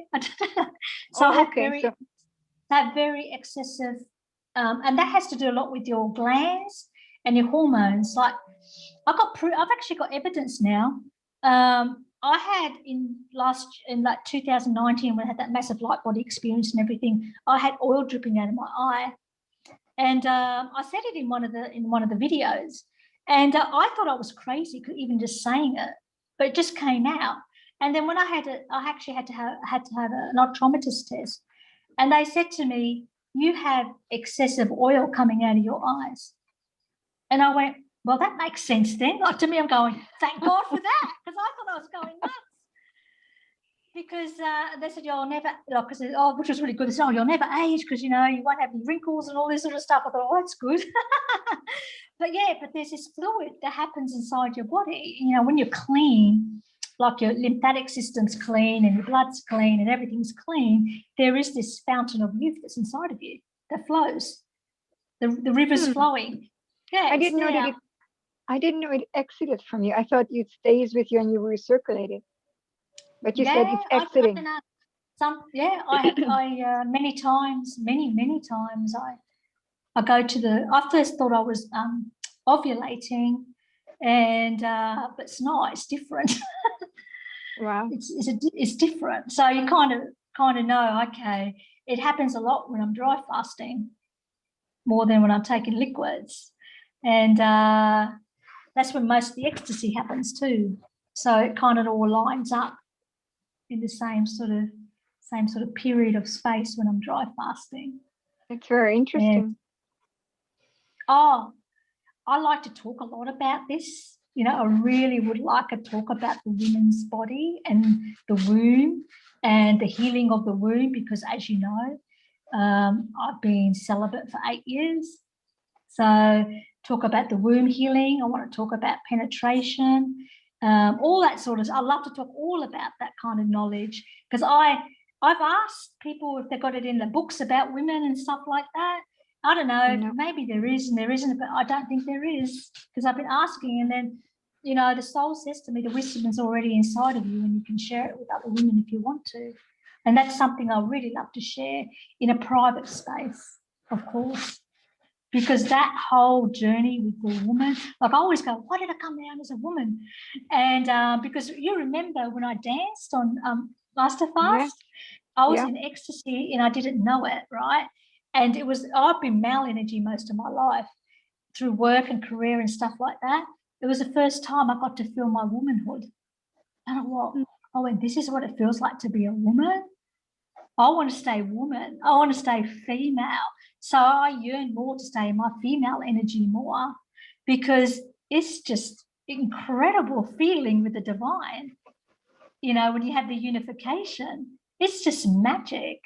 And ecstasy is part of that, and the fluid flow is part of that, and nectar of God, and, you know, the oil just keeps going. Do you have to use the Kachari mudra? Do you have to roll your tongue back to feel the Amrit coming down at the back? I have done it, and I can feel it now. And I didn't do that for that reason. It just kind of one day it was kind of things were happening, and I didn't understand what was going on. And then people say things to you, go, oh, is that what that is? That experience that I've had. And one of the people in Master Fast was telling me about that, about the oil that comes down the back of your throat. And I think Gino told me a little bit about that as well. But like, that's an interesting experience that I didn't really realize that I was going to have. I like to talk about, I really would like to go into that part of being a woman in this journey. In one of your Zoom calls, perhaps, ladies only. Yeah, something a bit more private. I know. I still get shy about it because, like, you know, oh man, because you know, when you're in a public arena like this, is going to go out in public, and one of the things about me staying private was, I got asked a lot. You know, people want to brand me and stuff and take me out. I didn't want to do YouTube channel or anything like that, because I'm not ready to do that sort of thing, because I want to write my book, right? And so you kind of, are people ready for this information? You know, you just don't know. And it's my experience. So I know through my experiences already in the last, 3 years, or I've been, you get persecuted, you get people say things to you, as you know, you've all been on this journey, and you've got to be tough, you've got to have the strength within you to say, this is my lifestyle. And the more of us that come out, Arik, thank you for doing these interviews, because the more of us that come out and talk openly in a very supportive, encouraging, beautiful environment, it comes out more, even now I'm very shy about this going public. It's very brave for me, talking about this stuff. Thank you. We appreciate it. Thank you very much. Thank you. Yeah, thank you. Yeah, we really appreciate that. Ranjeet, I wanted to ask, when you have this liquid intake, do you have any particular prayers or intentions that you put in before you do that, so that these gross, this more of the solid matter is uplifted and transformed? Absolutely. My soul goes out before, my soul knows more than my mind does. So I really trust the soul. So it's already started the activation before even my intentions are there. So it's already happening. And before I put anything into my mouth or put anything onto my skin, even if I know that if any of you now, my soul will do it, if you are drinking or eating, it's already sending love to you. It's already there. So if I consume, like when I consume my prune juice, I will pop it in a glass and I will open up, my heart will be open, and it just automatically, I just love on it. I thank it, you know, I'm in gratitude for it. And I'm not just in gratitude for me, it's for everything. It's for the whole thing, for all the universes. Yeah. Because then I cover everything. Because I go, okay, it's all covered. Everybody's drinking it with me. You know. So basically the intention of strong gratitude while consuming it. Yeah. Oh my God, yes, absolutely. The more gratitude you have, the more that you can bring the light and actually cloak it around the glass or the energy of it all, and see the plasmatic, you understand plasma, see that all happening. The more purity you're going to give it. Actually, you know, I'm going to say something that people are not going to agree with, you know. It doesn't matter what you really truly have. You know, it doesn't matter. If you bring light to anything that you are going to consume, it's going to go into your body a lot better, right? You know, it's going to give it more love, and it's going to be at its highest, you're going to bring it to its highest state of love. It's like when I know lots of women or men who even cook here, you know, when you cook, you're not cooking out of chores. You're cooking because you're in love. Yeah. Yeah, absolutely. Can I ask something?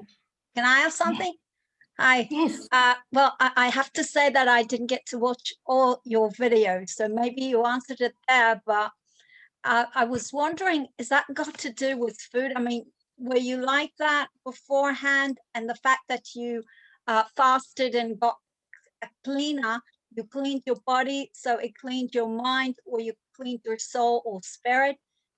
I mean, you were always like that, and it's just made it better. That is a wonderful question. Thank you so much for that question. Thank you. Because please watch my video, the one that Arik. Yeah, now I am certainly going to watch it. I mean, I have to tell you the truth. I wasn't so familiar with you, and I just started watching it, and I didn't get to the end, but now I certainly will. I'll put it this way. I was probably a soul that's destined for this journey. So everything I have ever done is always done with love. So through my career, I did Toastmasters. And, you know, if you talk to any of the people that I know in the past, you know, they always say Ranjeet gives more, right? Because of my heart. So it was already, the essence within inside of yourself was already in me, without me being totally, I kind of knew as a little bit, you know, I'm very loving, I'm very kind. You know, I've done random acts of kindness so many times, like we all do, right? I had this gratitude journal at work. Right, this is before gratitude was so important. I didn't realize how important gratitude was. At work, in my career, I used to have to write, I made myself do it. I had to write down 5 things I was grateful for before I went to work, just to get through work, because I can tell you about my work situation. It's a whole other story. And then, you know, I like to climb the ladder as a woman in an ethnic situation in a government organisation, you know. So I had to be grateful because, I worked hard. I worked really, really hard. And so I'd go and pick people I'd buy coffee for. So I would go by, and you know what? And sometimes it was my executive directors that I worked with, you know, and they got more money than me, right? They got whatever, it doesn't matter, right? I'd go buy them a coffee. I'd go by someone that I met 3 days ago from maybe a training session I done, and I just felt their heart was some sort of sorrow in them. So my heart would say, go buy them a coffee. So I kind of had done all that sort of stuff beforehand. So you are right. That essence inside of me was already there. But as I fasted to become more empty, I became more awakened to who I really have always been. And thank God, we all internally know our moral caliber inside of us. We know what the right and wrong thing is to do. We just know it. And I've just got to say, thank God, I will say it, I've been a good person all my life. I've always kind of done that extra bit. And maybe in some ways I've sacrificed myself more so than even my own thing, because I always kind of knew that anything I did, anything that you do is how you do everything. And anything I did, any little thing I did, I knew it wasn't just always about me, it was about the bigger picture. And I kind of knew that when I was like, now I'm awakened to it, when I was 2 years old, going to the Sikh church, that when I was listening to the Bible singing, there was this expansion that came out of me. And I knew that this life wasn't about me. So that's such a powerful question you asked, because this isn't just about fasting. Fasting is a very minute part to it. It's a beautiful experience as you empty. And I think I was able to do so much of it because how my life guided me. And it was like when they got me, soul got me. We've got you now. Now you're really going to be more aligned. And I didn't find fasting hard at all. You know, the gratitude, the trust, the faith, you know, and living that way of service, continually giving, you know, when you have nothing. So it's actually part of the journey. You got to fasting because it was a stage. It was part of it. And another question, you're talking about surrender. You're talking about how to get a faith, trust. I mean, feel free. You know, not be afraid. Not to. You're always trying to hold on to something. Sort of. How do you feel? You know. I get you. I know what you're asking. Independent and be able to just not feel stressed, not feel fear. Just you know, get to what you're talking about trusting, about faith, about you know what? Yeah, that's so good. I think it has to do with my ancestors, my ancestry line. You know, coming through some very tough women, you know, like my mum, my parents.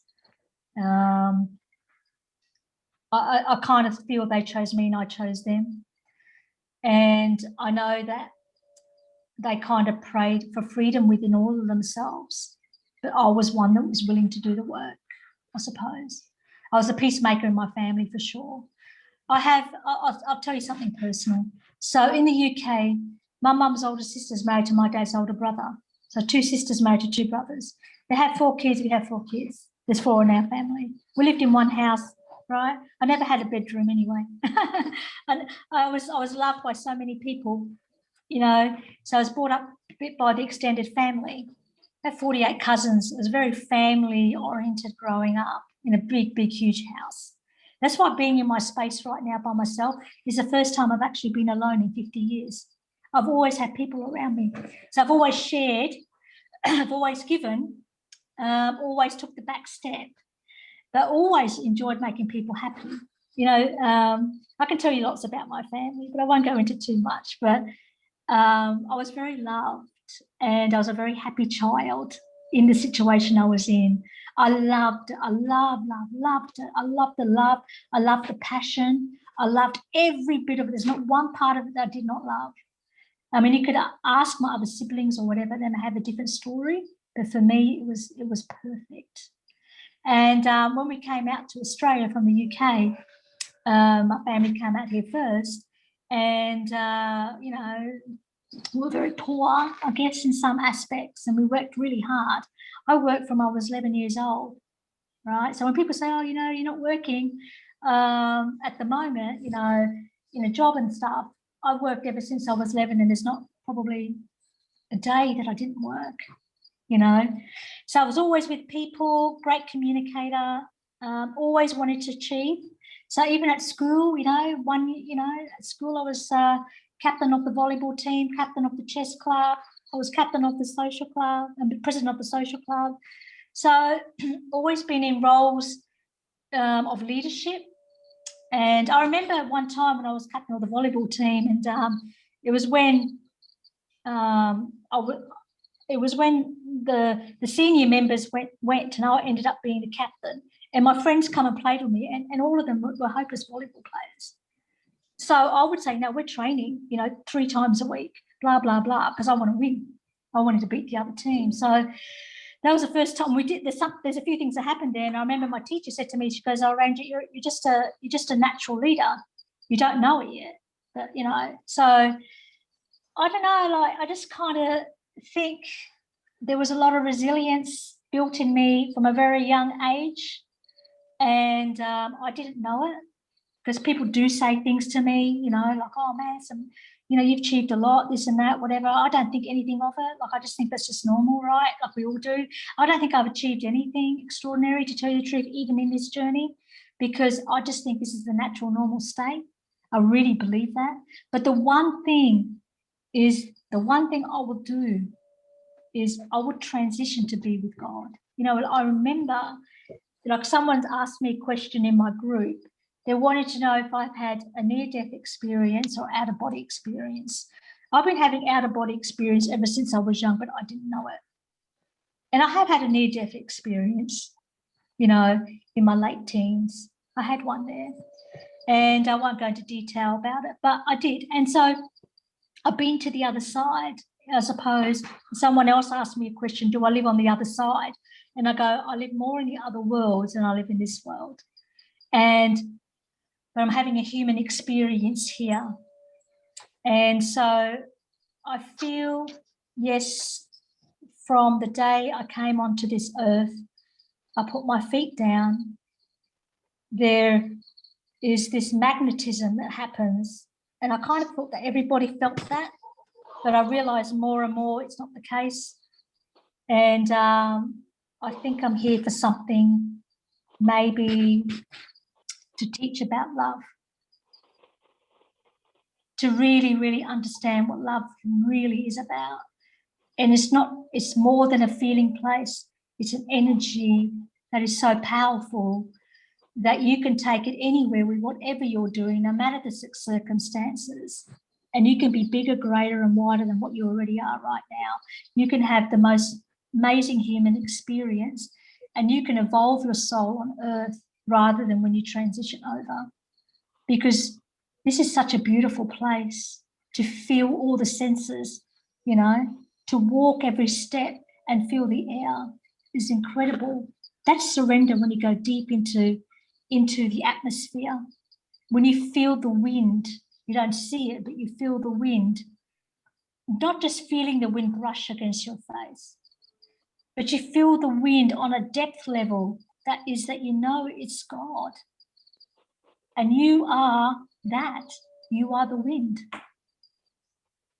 Kind of just, in a way, know somehow.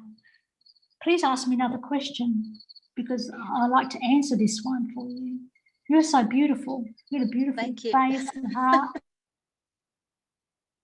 You're a beautiful being. Thank you very much. You too. I'm trying to think. Yeah, how do you get to this level?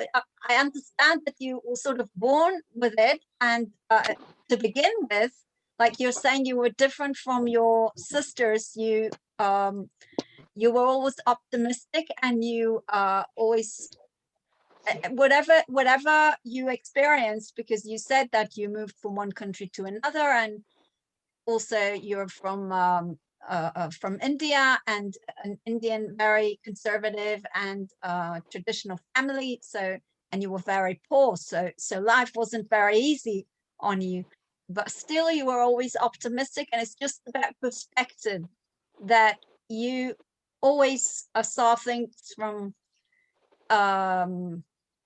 you were always optimistic. So you sort of, so it's just that all the experiences you've had in your life, you just evolved from them. They were just a way to develop from them. It's not like you saw them as tragedies, and you sort of saw them as an opportunity to develop. Very good. You are so cool. That is excellent. Thank you. This one, there was I remember even as a young child, there was something that always used to say to me, follow love. Like, no matter what happens, or, you know, you have friends, or this happens, that happens, I'd always go to the place that made me feel the highest. I'd never go to the place that made me feel the darkest. I always go, oh, I'll just go there, you know, because that one feels the best. And even in this journey, when you're fasting, you always choose to go to the highest states. The highest states of food, even though you go into some form of darkness, you know, but when you kind of know, like what you just said, it's an opportunity to go more inward, then you become more grateful for it, because you go, oh, so, okay, energy, spirit, whatever you want to call it, you're trying to break my heart, you're trying to break my soul, you're trying to break me, freaking go for it. Jump for joy when that happens, because you know when you fall and surrender into love, you know that on the other side of that, there is ultimate joy and pleasure. You go, oh, take me there, take me down so deep, because you're not going to break the essence that's one inside of me, because I already know it. I already know that feeling place. I know it so much that nothing will ever shift me from knowing the one within inside of me, knowing God, I am the creation, the creator that creates it all universes, everything that's within inside of me. Nothing is ever going to take me from love. You will not take me from love and unconditional love. You can hate me, you can say words at me, you can do all this, you can even, I'm going to say it, victimize me in whatever way you want. You can do it all, but you will never, ever break me inside of me, because you can't. I will not give that away. I will not give away the ultimate feeling of love. I will not take that away from me. You can't have that. You can transition me to the other side if you want. I don't care, because it's your karma. You know, even nowadays, as you build up field strength and you build up your love and you build up your substance, people can't even say a bad word to you anymore, because they feel it. Like if someone even tries to say something nasty to me or do anything, it's very difficult for them, because what comes back is the 70,000 angels and everything else that's in me that I'm aware of, that comes back at you, and you can't do it. And I find it very, very rare now that I get any very little persecution or little things that happen to me. The only thing I get is anger. People get angry at me sometimes, and I'm okay with that, because anger is a really good emotion, because it triggers something inside someone to look deeper within themselves, and that's a fire. That's your warrior inside of you, but you're just using it in a wrong way, because the way the mind tells you to use it. But if you use it for the internal good as a warrior spirit to fight, because I will fight for love, I will fight for love, and I will use my anger, I will use it, because it's the fire in me that I will fight for. And your question is absolutely beautiful. Your synopsis of this soul is wonderful. To draw that out, to see that you already are a deep human being just by even asking those questions. And yeah, I can go deep into this, because you know, it's easy to say love is the answer, right? It is the answer, but it's the depth of love It's the depth of unconditional love, right? Are you willing to sacrifice? And I am, you know, for the greater good. I'm doing it right now. So by being here, yeah. So very good question. Yeah, you know, sometimes I feel when people are not being nice, it's because they're fearful. It's because they're not certain, that they're scared. It's not personal. I feel it. I feel like people are scared. People are uncertain, and that's where it's coming from. It's not because they really hate you. It's maybe they hate themselves. They have got problems themselves. It's not about you. Yeah. And you're right. No, it's not about, yeah. If you radiated this, you're sure of yourself, and you accept it, and I mean, yeah. So they can't be angry at you anymore. No, they can't. They can't do it. It's interesting, but we're still a mirror reflection of who we are. We attract what we are inside of ourselves, for sure. Right. And then you have to look at yourself and go, well, then how come I'm not fasting? You know, why am I finding this difficult? You know what? You know, it's all got to do with inside you. You are personally responsible for yourself, your integrity, your value system, the character that you are, even as a human, your personality, your growth. You are ultimately responsible for everything that you have in your external life. You know, we are responsible for everything that's happening in the consciousness of this planet, because the thing that's happening in the consciousness of this planet is what's already inside of us. It already exists in some form, in some way. And the only way that you move and evolve, you do not give attention to it. You do not give attention to it. You give attention to the divine and the love. With anything that comes through in those energies, no matter what it is, if it comes into you, the soul will guide you to transmute, to redirect, to love, to transcend on all things, all thoughts. Everything comes from a thought. You know, even an energy comes from some form of thought that is feeding on itself. I know other things, people talk about parasites and things like that. This is still energy. You know, in my fasting journey, I never was concerned about parasites or what come out of your backside. I just went, see you later. I'm not going to give you any thought, because obviously it's better for you to be out of me than so I can focus on the light more, because I don't want to focus on you, because I never did. I never focused on any of that stuff through my fasting journey. I focused on precision focus, like not even like, you know, like the distractions. You need to get rid of distractions. And then, okay, so I didn't do the onion layer thing. Okay, I didn't do any of that. I didn't even believe in shadow emotions. I didn't even know what that is. People tell me about it. Like, shadow emotions, I don't give a shit about that, really, to tell you the truth. All I'm doing is emptying the body, focusing on God, being with the one within me, being self-guided. And I went, because we know it. We already know it inside us, because we're all created from the same place. It's just about trusting that and not being influenced. This is why I wasn't able to read anything. So I could not be externally influenced by another person's message. This is my message, where I came down here to be in love, in love with myself. And by the way, don't think I don't have challenges with not feeling worthy. Ranjeet, when she comes in, man, honestly, when you talk to Ranjeet, like, there is unworthiness still there. There is this sense of, I'm not worthwhile. Hey, I'm a piece of crap. Hey, why do I deserve to have ecstasy with the divine? You know, why, you know, that stuff still comes in. I'm aware of it, but I know that they are lies. And I know that there's things that I need to transmute, not for me, for the consciousness, for everyone. And I'm okay to take you on, Ranjeet, because it's not your fault in that way. But you are being a responsible human and a responsible soul to recognize and aware that's there, so we can evolve, so we can get people to the normal natural state of emptying the body out as much as we possibly can and go into the process of love. And when you go into the process of love, you've got to deal with energies and other spirits and things that are out there. I never went up through the realms. I went straight into the heart, straight to the divine. I fall down the realms into my body.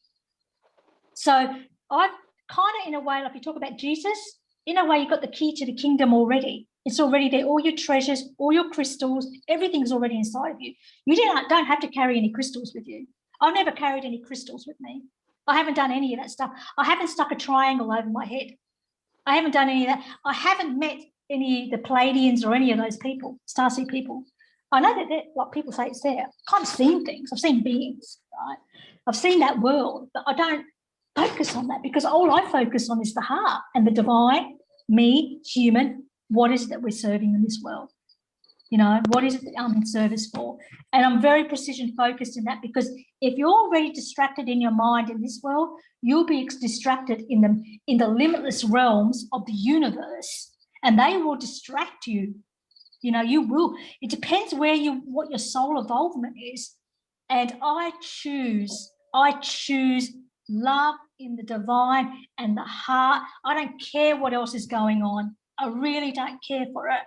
I care if I'm more focused on light and love, as you say, positivity and that sort of stuff, then it expands this planet more and the universe more towards that focus, because that's where we need to evolve. And that's where fasting even becomes easier and we become more closer to a natural, normal state. I can talk about this so much because I love it. I love it. Yeah, thank you very much, Ranjeet. Thank you very much. Ranjeet, I wanted to ask you if you enjoy physical experience of taking liquids, or it's more neutral for you now. You know, I love experiencing everything, no matter what it is, like this moment right here. So the energy of experiencing liquids into your body is the same as the energy I'm experiencing right here. Yeah, I mean, to me, I mean, for example, the taste, the touching of the tongue and stuff like that. Oh my God, yeah, slow it down. Yeah, I've never guzzled. I've always taken things slow because I had all the time. So I sort of like, you know, when you kind of pray on it and you bring light and energy to it, I'm also in appreciation of when I take it inside my body too, because I can feel it go down my esophagus. I can feel it go down my body, and I'm grateful. I can feel it go into my cells and my atoms. And I feel, you know, when it excretes out of your body, and I get to learn to love my body and my organs more, because your organs is a soul as well, like your organs are a soul. So you really need to kind of move. That's a form of meditation, if you want to say it, you know. Right. It's a form of, it's not just like doing, right? It's being, right? We're beings, beings, so we're being. Yeah. So I find, you know, I won't say no, there's been times where I've been rushed and I guzzled it, but still I'm in appreciation of it. Okay, I guzzled it, I'm sorry, yeah, okay. But everything to me is beautiful experience, you know, and slowing it down, like you slow down the breath. Everything correlates with everything else, you know. Yeah. And my second question is, how do you transform energies? Specifically, I want to give you two examples of maybe lower energies, and what would you do about it on the practical level? The first example is, for example, when a person is fasting and they feel like dizziness or tiredness or different, what people usually call detox symptoms, but it is still energy. So how would you go about transforming this kind? And another thing is, for example, if you, even unintentionally, if you got exposed to, let's say, negative news, or you had some kind of communication with a person who said something negative, who is pessimistic and things like that, and then after that you feel yourself, you didn't want to do that even, but you feel yourself kind of confused a little bit, your energies are down and stuff like that. So at that very moment, how would you go about transforming this into higher realms, into love? So the first one about dizziness, because I still sometimes experience dizziness. I always say to myself, it will pass. That's the first thing, because I always kind of know that everything's in flow, it's always moving, and things are always changing anyway. No matter whatever physical pain, Okay, so I'll talk about my wound pain because it's quite severe, some of my wound pain I've had because it's healing. And I first I suppose, in allowing. So I'm kind of allowing the actual energy to take place. My mind doesn't know what's going on. Mind, forget the mind, really. We're feeling it. So we're feeling it in our body. So I allow it first. And then I go, okay, I'll talk about a particular experience, actually, Arik, is when I first did my 9-day dry, and it was a liver pain I had, actually. It was a massive, massive amount of liver pain. And it went for 4 hours, this liver pain. And I could start to feel it come on. You feel the pain come on. And I kind of thought, okay, this will pass at some moment. I knew it would pass. Don't know when. And I did actually, and I was doing blindfold meditation and all this sort of stuff during that 9 days. I was in deep. And I wanted everything to come up on that 9 days, and the liver pain came up. And I went, oh, that's all the alcohol I've been drinking, Oh, that's what that is. And I kind of laughed at it a little bit to try and get me into some endorphins, I think, And then I sort of loved on it. And I was bent over and I was feeling it, and I was holding my liver. I was loving on the organ. I kept saying to my liver, it's okay, I love you, liver. I apologize for all the things I've done to you. We're sorry. I love you. And then as the pain kind of increased and I acknowledged it was there, I didn't ignore it, I kind of went and started to surrender into it.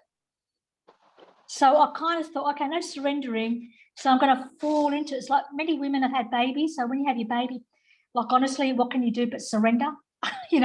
Like when you're giving birth, same sort of thing. Like, what can you do? I can only surrender into this pain, And so I just went into it. And then all of a sudden I loved on it so much that I actually started to feel joy in the pain. So there was this joy that come through, and I started to enjoy liver pain, and it was severe. And eventually, after 4 hours, it passed. It just went, and I said, thank you.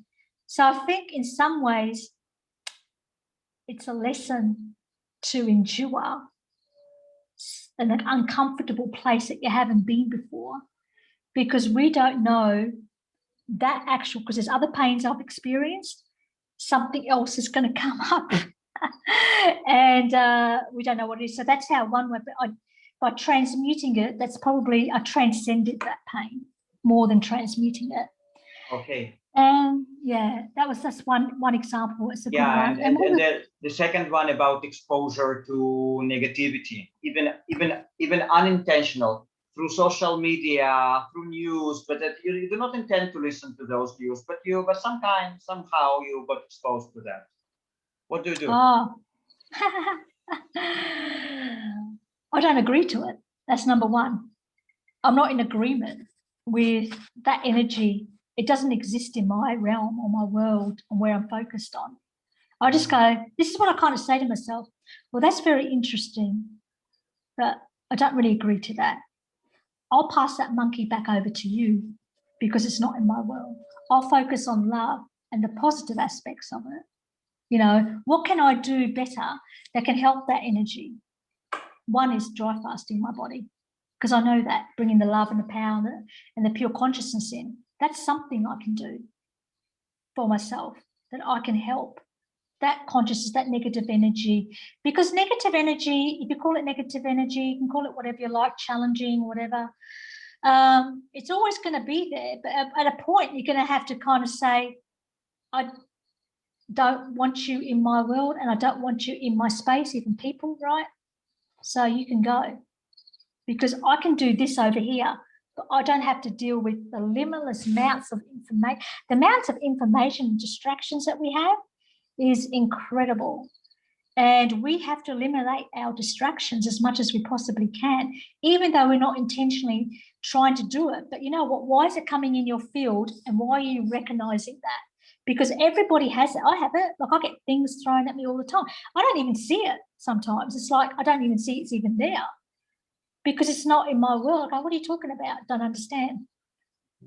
You know, that's something you're talking about.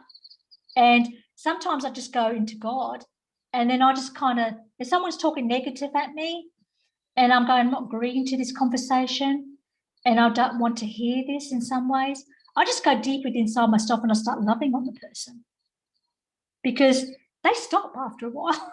You know, they stop because you're not feeding that energy any longer.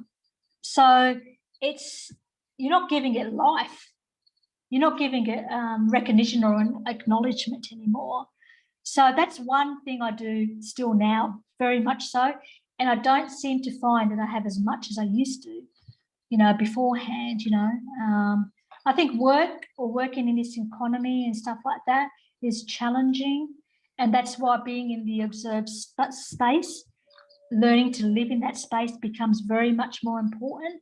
And doing things, when you feel really kind of negative on yourself, go do something positive for someone else, because it just changes it. That's one thing I do. Yeah. Yeah. Does that help that person? Or you can ask me deeper if they want to. It's a good one. You know, it's a good question. Yeah, thank you. Now I would like to read a few questions from the chat. So Oliver, he's asking, in the beginning of your journey, what did you do when fear showed up? Go to my observed space. So if a fear came up, beginning of my journey, you know, I was with my husband then. I didn't have any fear. I was excited, enthusiastic. I started to feel things that I hadn't felt, like a higher states. And my curiosity allowed me to focus on that more. If something come up, I never had, I'm just trying to think of a fear, Oliver, for you, darling. It's such a long time ago. Okay, so when I did my 21-day water fast and go to that, I had a fear there where it was really hurting in my body. And I just said to myself then, bugger that. This isn't working for me. Go. I just left it. You know, like, well, that's not working for me. So let me focus on the things that are working for me, that are positive and happy. Focus on that more and go to that, and bugger the thing that's not working. Because you don't have to deal with everything. You just have to say, okay, well, that's not working, this is working, that's working. Sometimes you need to persevere a few things, you know, through things, but like sometimes you just kind of know, well, something pops up and you go, I don't know, like I'm just, you know, God, look, I'll put it this way. I knew through my journey, a fear come up. I knew I had to deal with the separation of my husband. That was a fear. But I had to go through it. And I was happy to go through it because I wanted to be free. So freedom became a higher value than fear, because fear is something of the mind. And I knew that if I had a fear, then I'm in my mind. So if I'm in my mind, I need to get you back into my observed space. As soon as I kind of knew if I had fear, confusion, or too many questions, I was always in my mind. And then I'm going, well, I'm in my mind.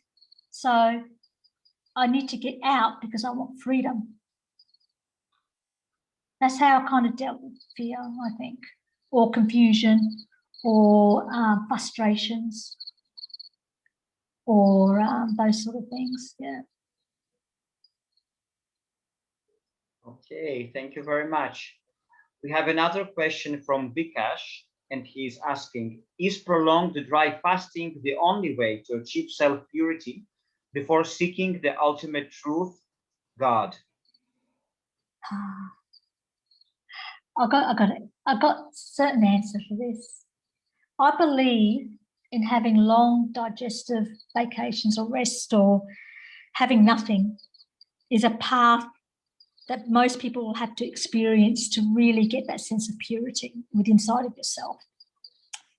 I don't think it's something that, you know, I don't know, everyone's on different levels or whatever. You know, we live in the Western world, you know, but I do sense the longer you go with cleaning out the system and trying to take it back to what it originally comes from and going towards more light body and living off, I would say, energies or prana or chi or mana, whatever you want to call it, because there is a purity in the consciousness that cleans you externally and internally, and also the atmosphere. So you become a vehicle for purity in a way, like a gateway. And I don't know if it's everyone's soul involvement on this planet to do this. I'm not sure. But I think if you build towards a practice of fasting or build towards something having a long rest of both fluids and food consumption, allow your soul to guide you in that.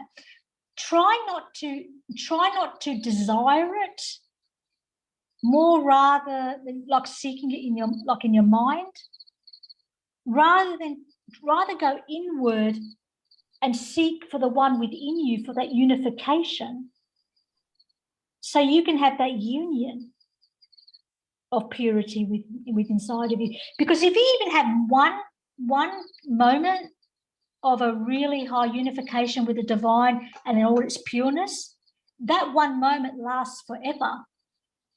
So if there's past, present, and future is now, then what happens in that sense? You own that in a way, like you've experienced something at a very high state. And I do, for me personally, I prefer to be in that state, in my empty space, more so than not in an empty space. Does that mean that's for everybody? I don't know. And honestly, I don't think it is. I think there's certain levels for everybody, you know. I believe we are come here, our soul, to evolve or to give gifts in some way. And everyone's different in that. I don't know if I answered his question, but the more that you can stay in empty, in the natural state, the more that your body or your physical form or your soul will seek to fulfill you from the nourishment of the consciousness, because that's the only way you can go. But do not put yourself in a situation where you are going to harm yourself. Be kind to yourself in this journey and keep opening up the heart more and more while you're doing it, because this energy that comes through you is very powerful, very, very powerful. And that's something that not many people talk about either, because very few, I don't know, have experienced the power, and it can be very scary if you go into your mind. Okay. Okay, guys, does anyone else have any more questions for Ranjeet?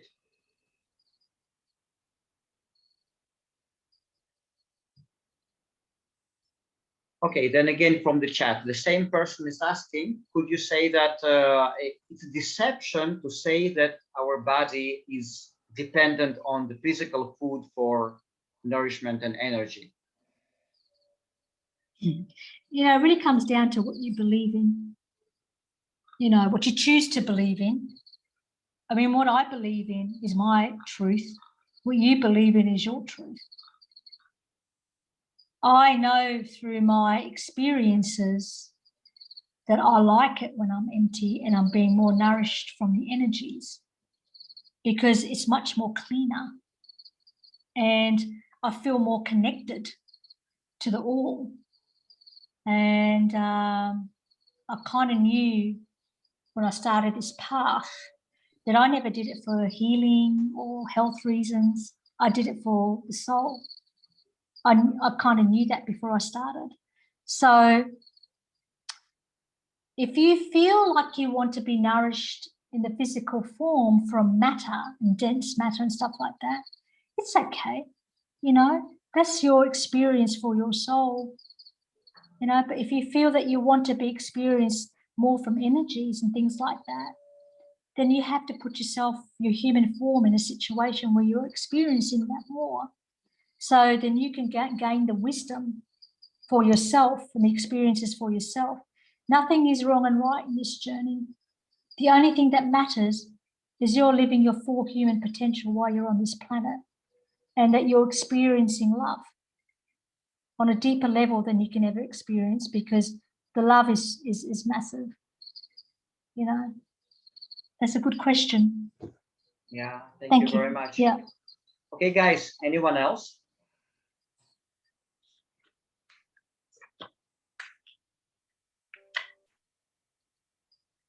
Okay, Ranjeet, so it looks like we are going to wrap it up soon, but I would love to ask you if people want to stay in touch with you, to remain in touch with you, and to get more of your wisdom and your guidance, what would you recommend to them? Yeah, I don't do any coaching or anything like that. I mean, I get heaps of messages even still, but one of the things is I do have a group which is called Deep Dive in the Soul. And the reason that group came about was not from me, the Ranjeet, it came from a higher service. And I never wanted to do anything like that, to tell you the truth. I just wanted to have this journey on my own and experience on my own. And I didn't realize this organic unfolding was going to happen. So there's a group that's called Deep Dive in the Soul. It's on Facebook. It just kind of happened, right? And there was a space that made it easy for me, because I wanted to share in love. And if you find me on Facebook, it's okay. But if you message me and just say, can I join the group, then I will friend you, because I just get too many friends requests and I ignore most of them. It's just too, you know, like I don't know who they are sometimes. And so if you message me and say, I saw you from this group here, the Arik's group, then I know who you are, and I know that you've watched this, and then I know that you're actually someone that is actually on this journey to be nourished by the energies and to be in love with love. Then I will put you in that group, and you can watch all my videos. They're all there. There's so many of them. And it talks about my journey unfolding, and you can see me as this little innocent person that's gone on this journey to where I am now. And that in itself is interesting, even when I look back on it, because I go, I don't even know who you are. But I know your essence, and I know your love, and I know your heart. And we are all that. We're the same heart. But we do practice new moon fasting, full moon fasting for 3 days, and also season change. So we all go in together for the expansion of that together. So we all experience that on a higher level. So we do a lot of fasting in that group. Yeah. And during those fasts that you are doing, do you have any kind of group activities together, either online or just everyone by themselves, but kind of synchronized group activities? We don't actually have an activity, except that we talk about music portals and things like that. We go into joy, you know, with it. And it's up to everyone's choice what fasting system they use. And the reason I do that is because I'm not a health expert. I don't want to be one. And I think everyone's bodies and forms come from different ways. The soul we talk about the soul a lot, you know, being really entrenched and loving into your soul and having that relationship with your soul, so you can be guided by your soul, you know, in this journey. I do believe in fasting systems, right? I do believe in certain protocols, but you need to find the right one for you. You know, like I found the right one for me at that time. And so, yeah, I think because you just don't know where people have been. Like, you don't know what they've taken in the past or what family situation. I get messages, I'll tell you the truth. I get messages where people want to transition over, you know, and I go, oh my goodness, like I would tell them to stop fasting. If they're fasting or not, I don't know. Because like I get quite a few of those, and that's heart-wrenching because you go, why? Like, you know, and you love and you give them time and energy and stuff like that. That's a regular thing, you know. So this just shows, like, when I fast and we do it in the expansion together, I really kind of understand that so many souls and journeys out there are having a tough time. And the one thing that we can all do together, we can actually empty our body, allow the consciousness to come through, heal us so we heal others. Because whatever I do is going to impact on everyone else. I don't like hearing people like suffering in that way. It's really hard to hear it, you know. So I use that as a motivation to say, hey, you know, I can fast for you. I can fast. It actually helps me in a way because I go, well, at least every time I do a full moon fast and season change, I bring those people into my hearts, you know, and that's what that group's really about, because we bring each other into each other's hearts and really love on each unconditionally. There is no, you will go in that group and you will find no judgment. There's no comparison. There's none of that. We just really encourage and love on each other in such a big way. I don't even have any rules in that group. And I've never, ever had a problem. There's been no problem. I just allow people to be who they want to be. People promote things. I'm okay with it. Promote, you know, if you want to. If someone sees something that thinks that can help them, it's fine, you know. Go for it, you know. I don't mind. Be your soul expression in that group. Be you. Finally share and express yourself, who your true essence is. And we do that with fasting as well. It's a beautiful group. You'll fall in love. You can't help but not. And if people send me messages, I always say, don't send me messages about how to fast. Come to Aaron, your group. As I said, send me messages about how much you love me and how much you love yourself.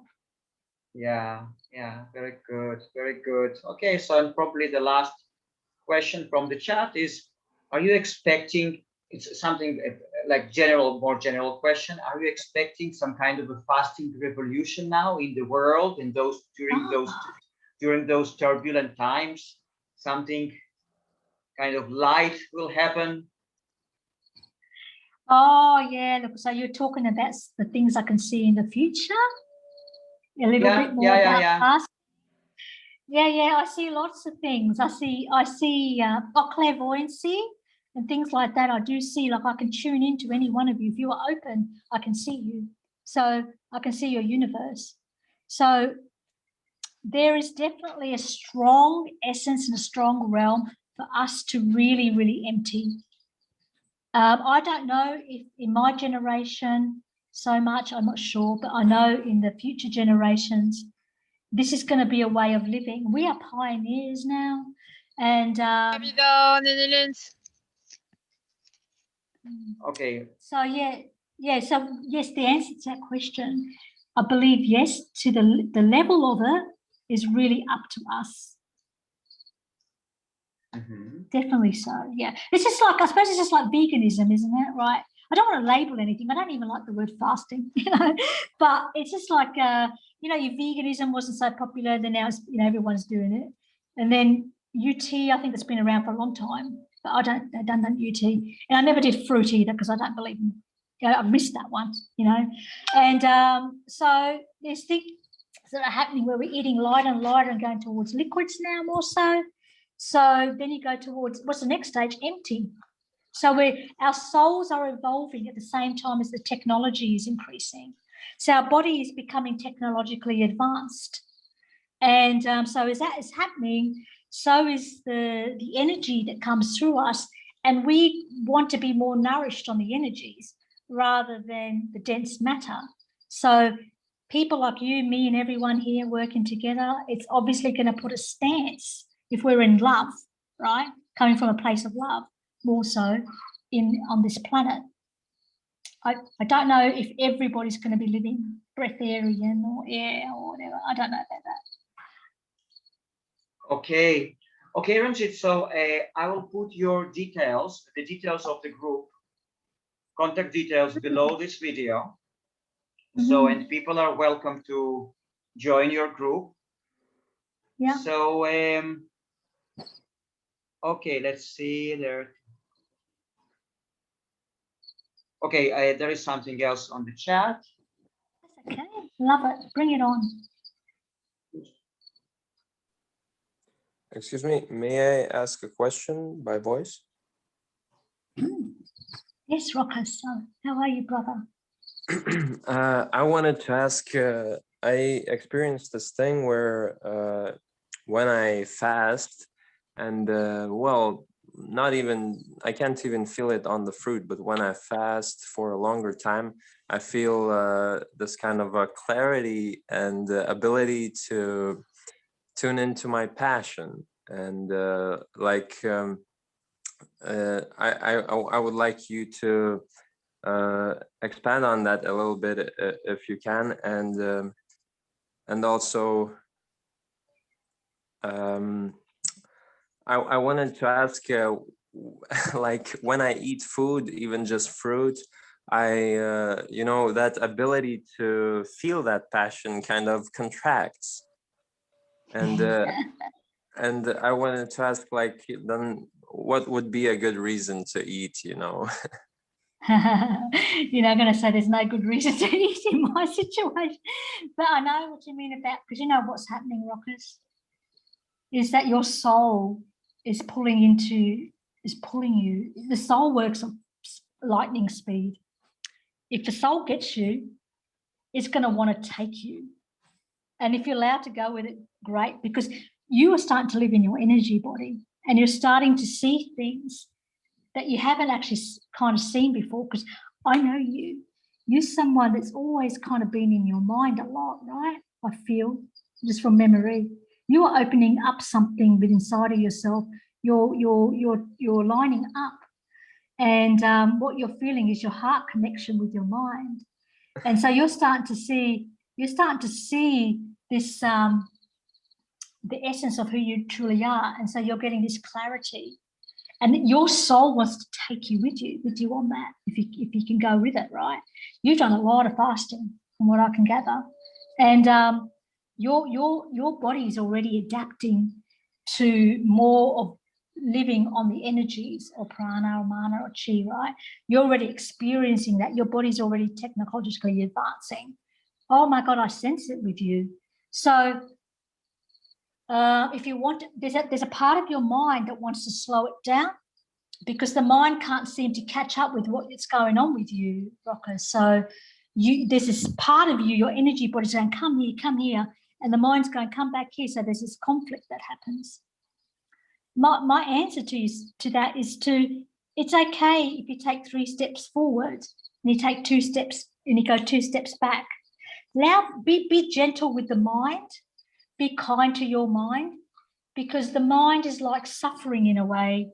It's going, I can't keep up. This is too much for me. I can't do this. So you go eat fruit or you go eat something to dense that out a little bit, and it does work. But then inside of yourself, your soul's going, no, like, oh, I want to keep going forward. Like your heart is pulling you forward, and you get this frustration with yourself.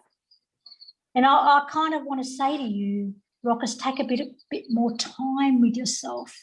Allow if you have to eat fruit and you get down a bit with the clarity, just say it's okay. Because the one thing that always happens, and you would know this when you dry fast, is that wherever you left off with your dry fasting and then you pick it up again, the soul picks up from the same place that you've actually left off. And it's always there. It's always imprinted within inside of yourself. Your DNA is already changing. So it's you've been activated anyway. So just allowed to go through with it, but becoming more aware that, okay, when I eat certain types of foods or particular foods or whatever you're eating, this is what's happening to my body. So listen to that a little bit more and kind of be a bit more kind to you. And, there's this thing in us that we're so urgent, and that's the soul. But sometimes, maybe the space at the moment in this reality for you isn't quite right to be urgent, because if it was, then the flow would happen very automatically. There should not be any resistance. It should just kind of just happen for you. But if you're finding resistance and things like that, the clarity isn't happening, you're getting frustrated because when you eat food, just go, okay, that's okay. That's okay. I love on that. That's all right.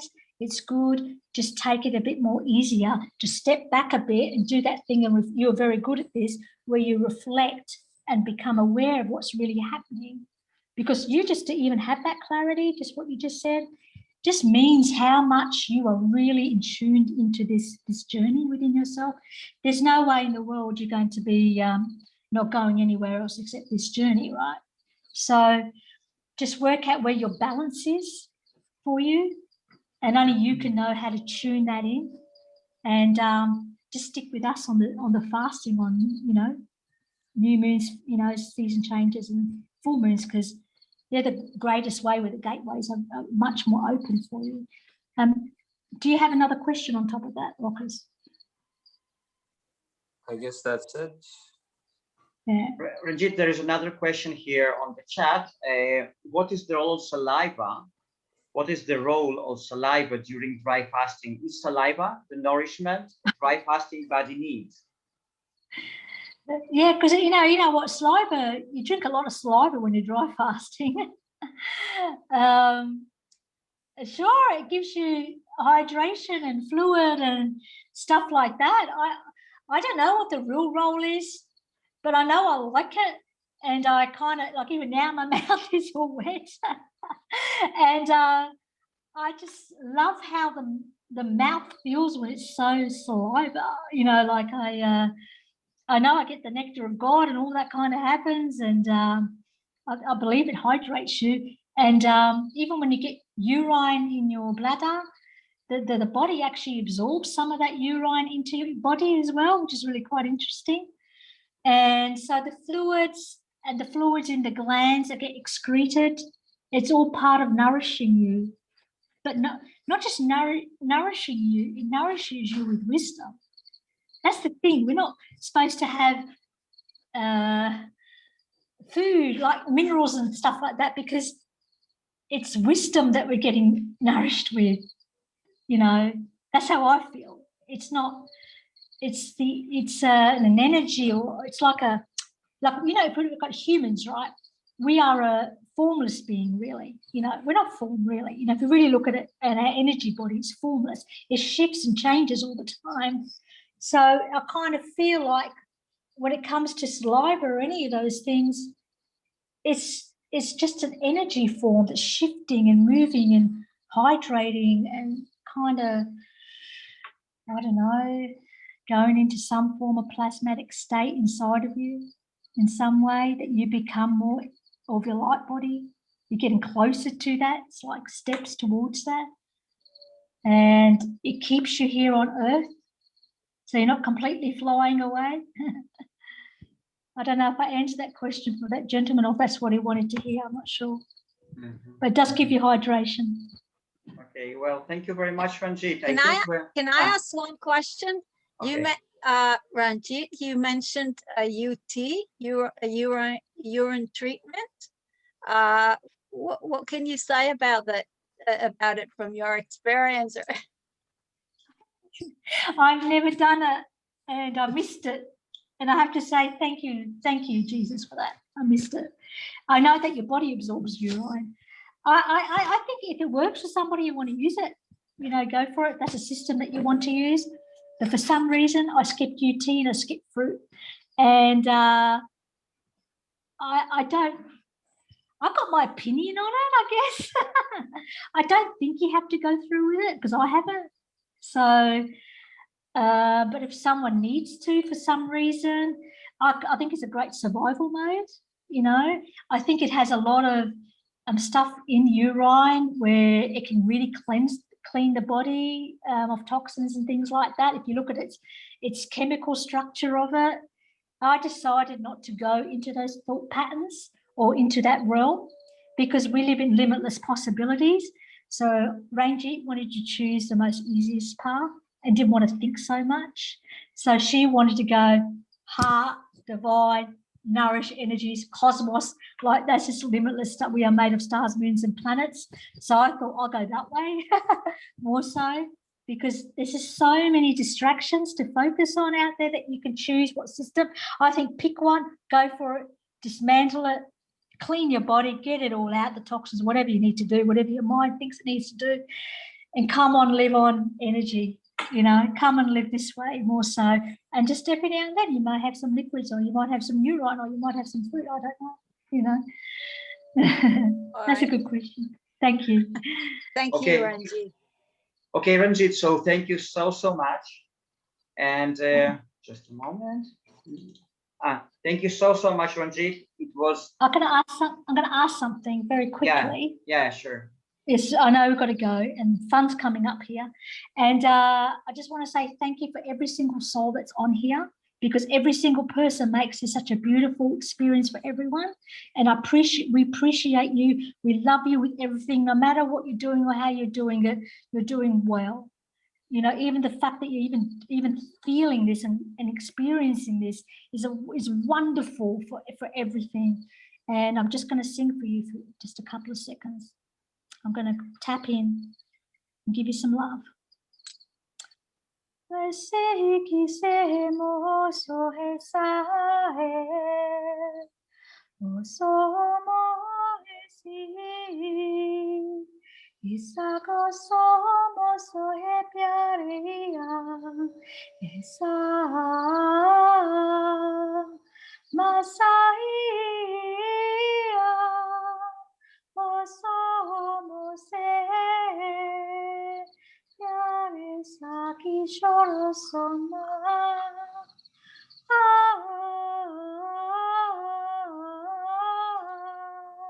Love you so much. Thank you. Thank you so much, Ranjeet. We hope to have you here with us again for our future webinars. We'll keep in touch. And it was truly life-changing, truly enlightening. You are amazing. We love you. And thank you very much for everyone present. You are all amazing souls. And thank you so much. Bye-bye. Love and light. Bye. Thank you. Thank you. Thank you, Ranjit. Bye.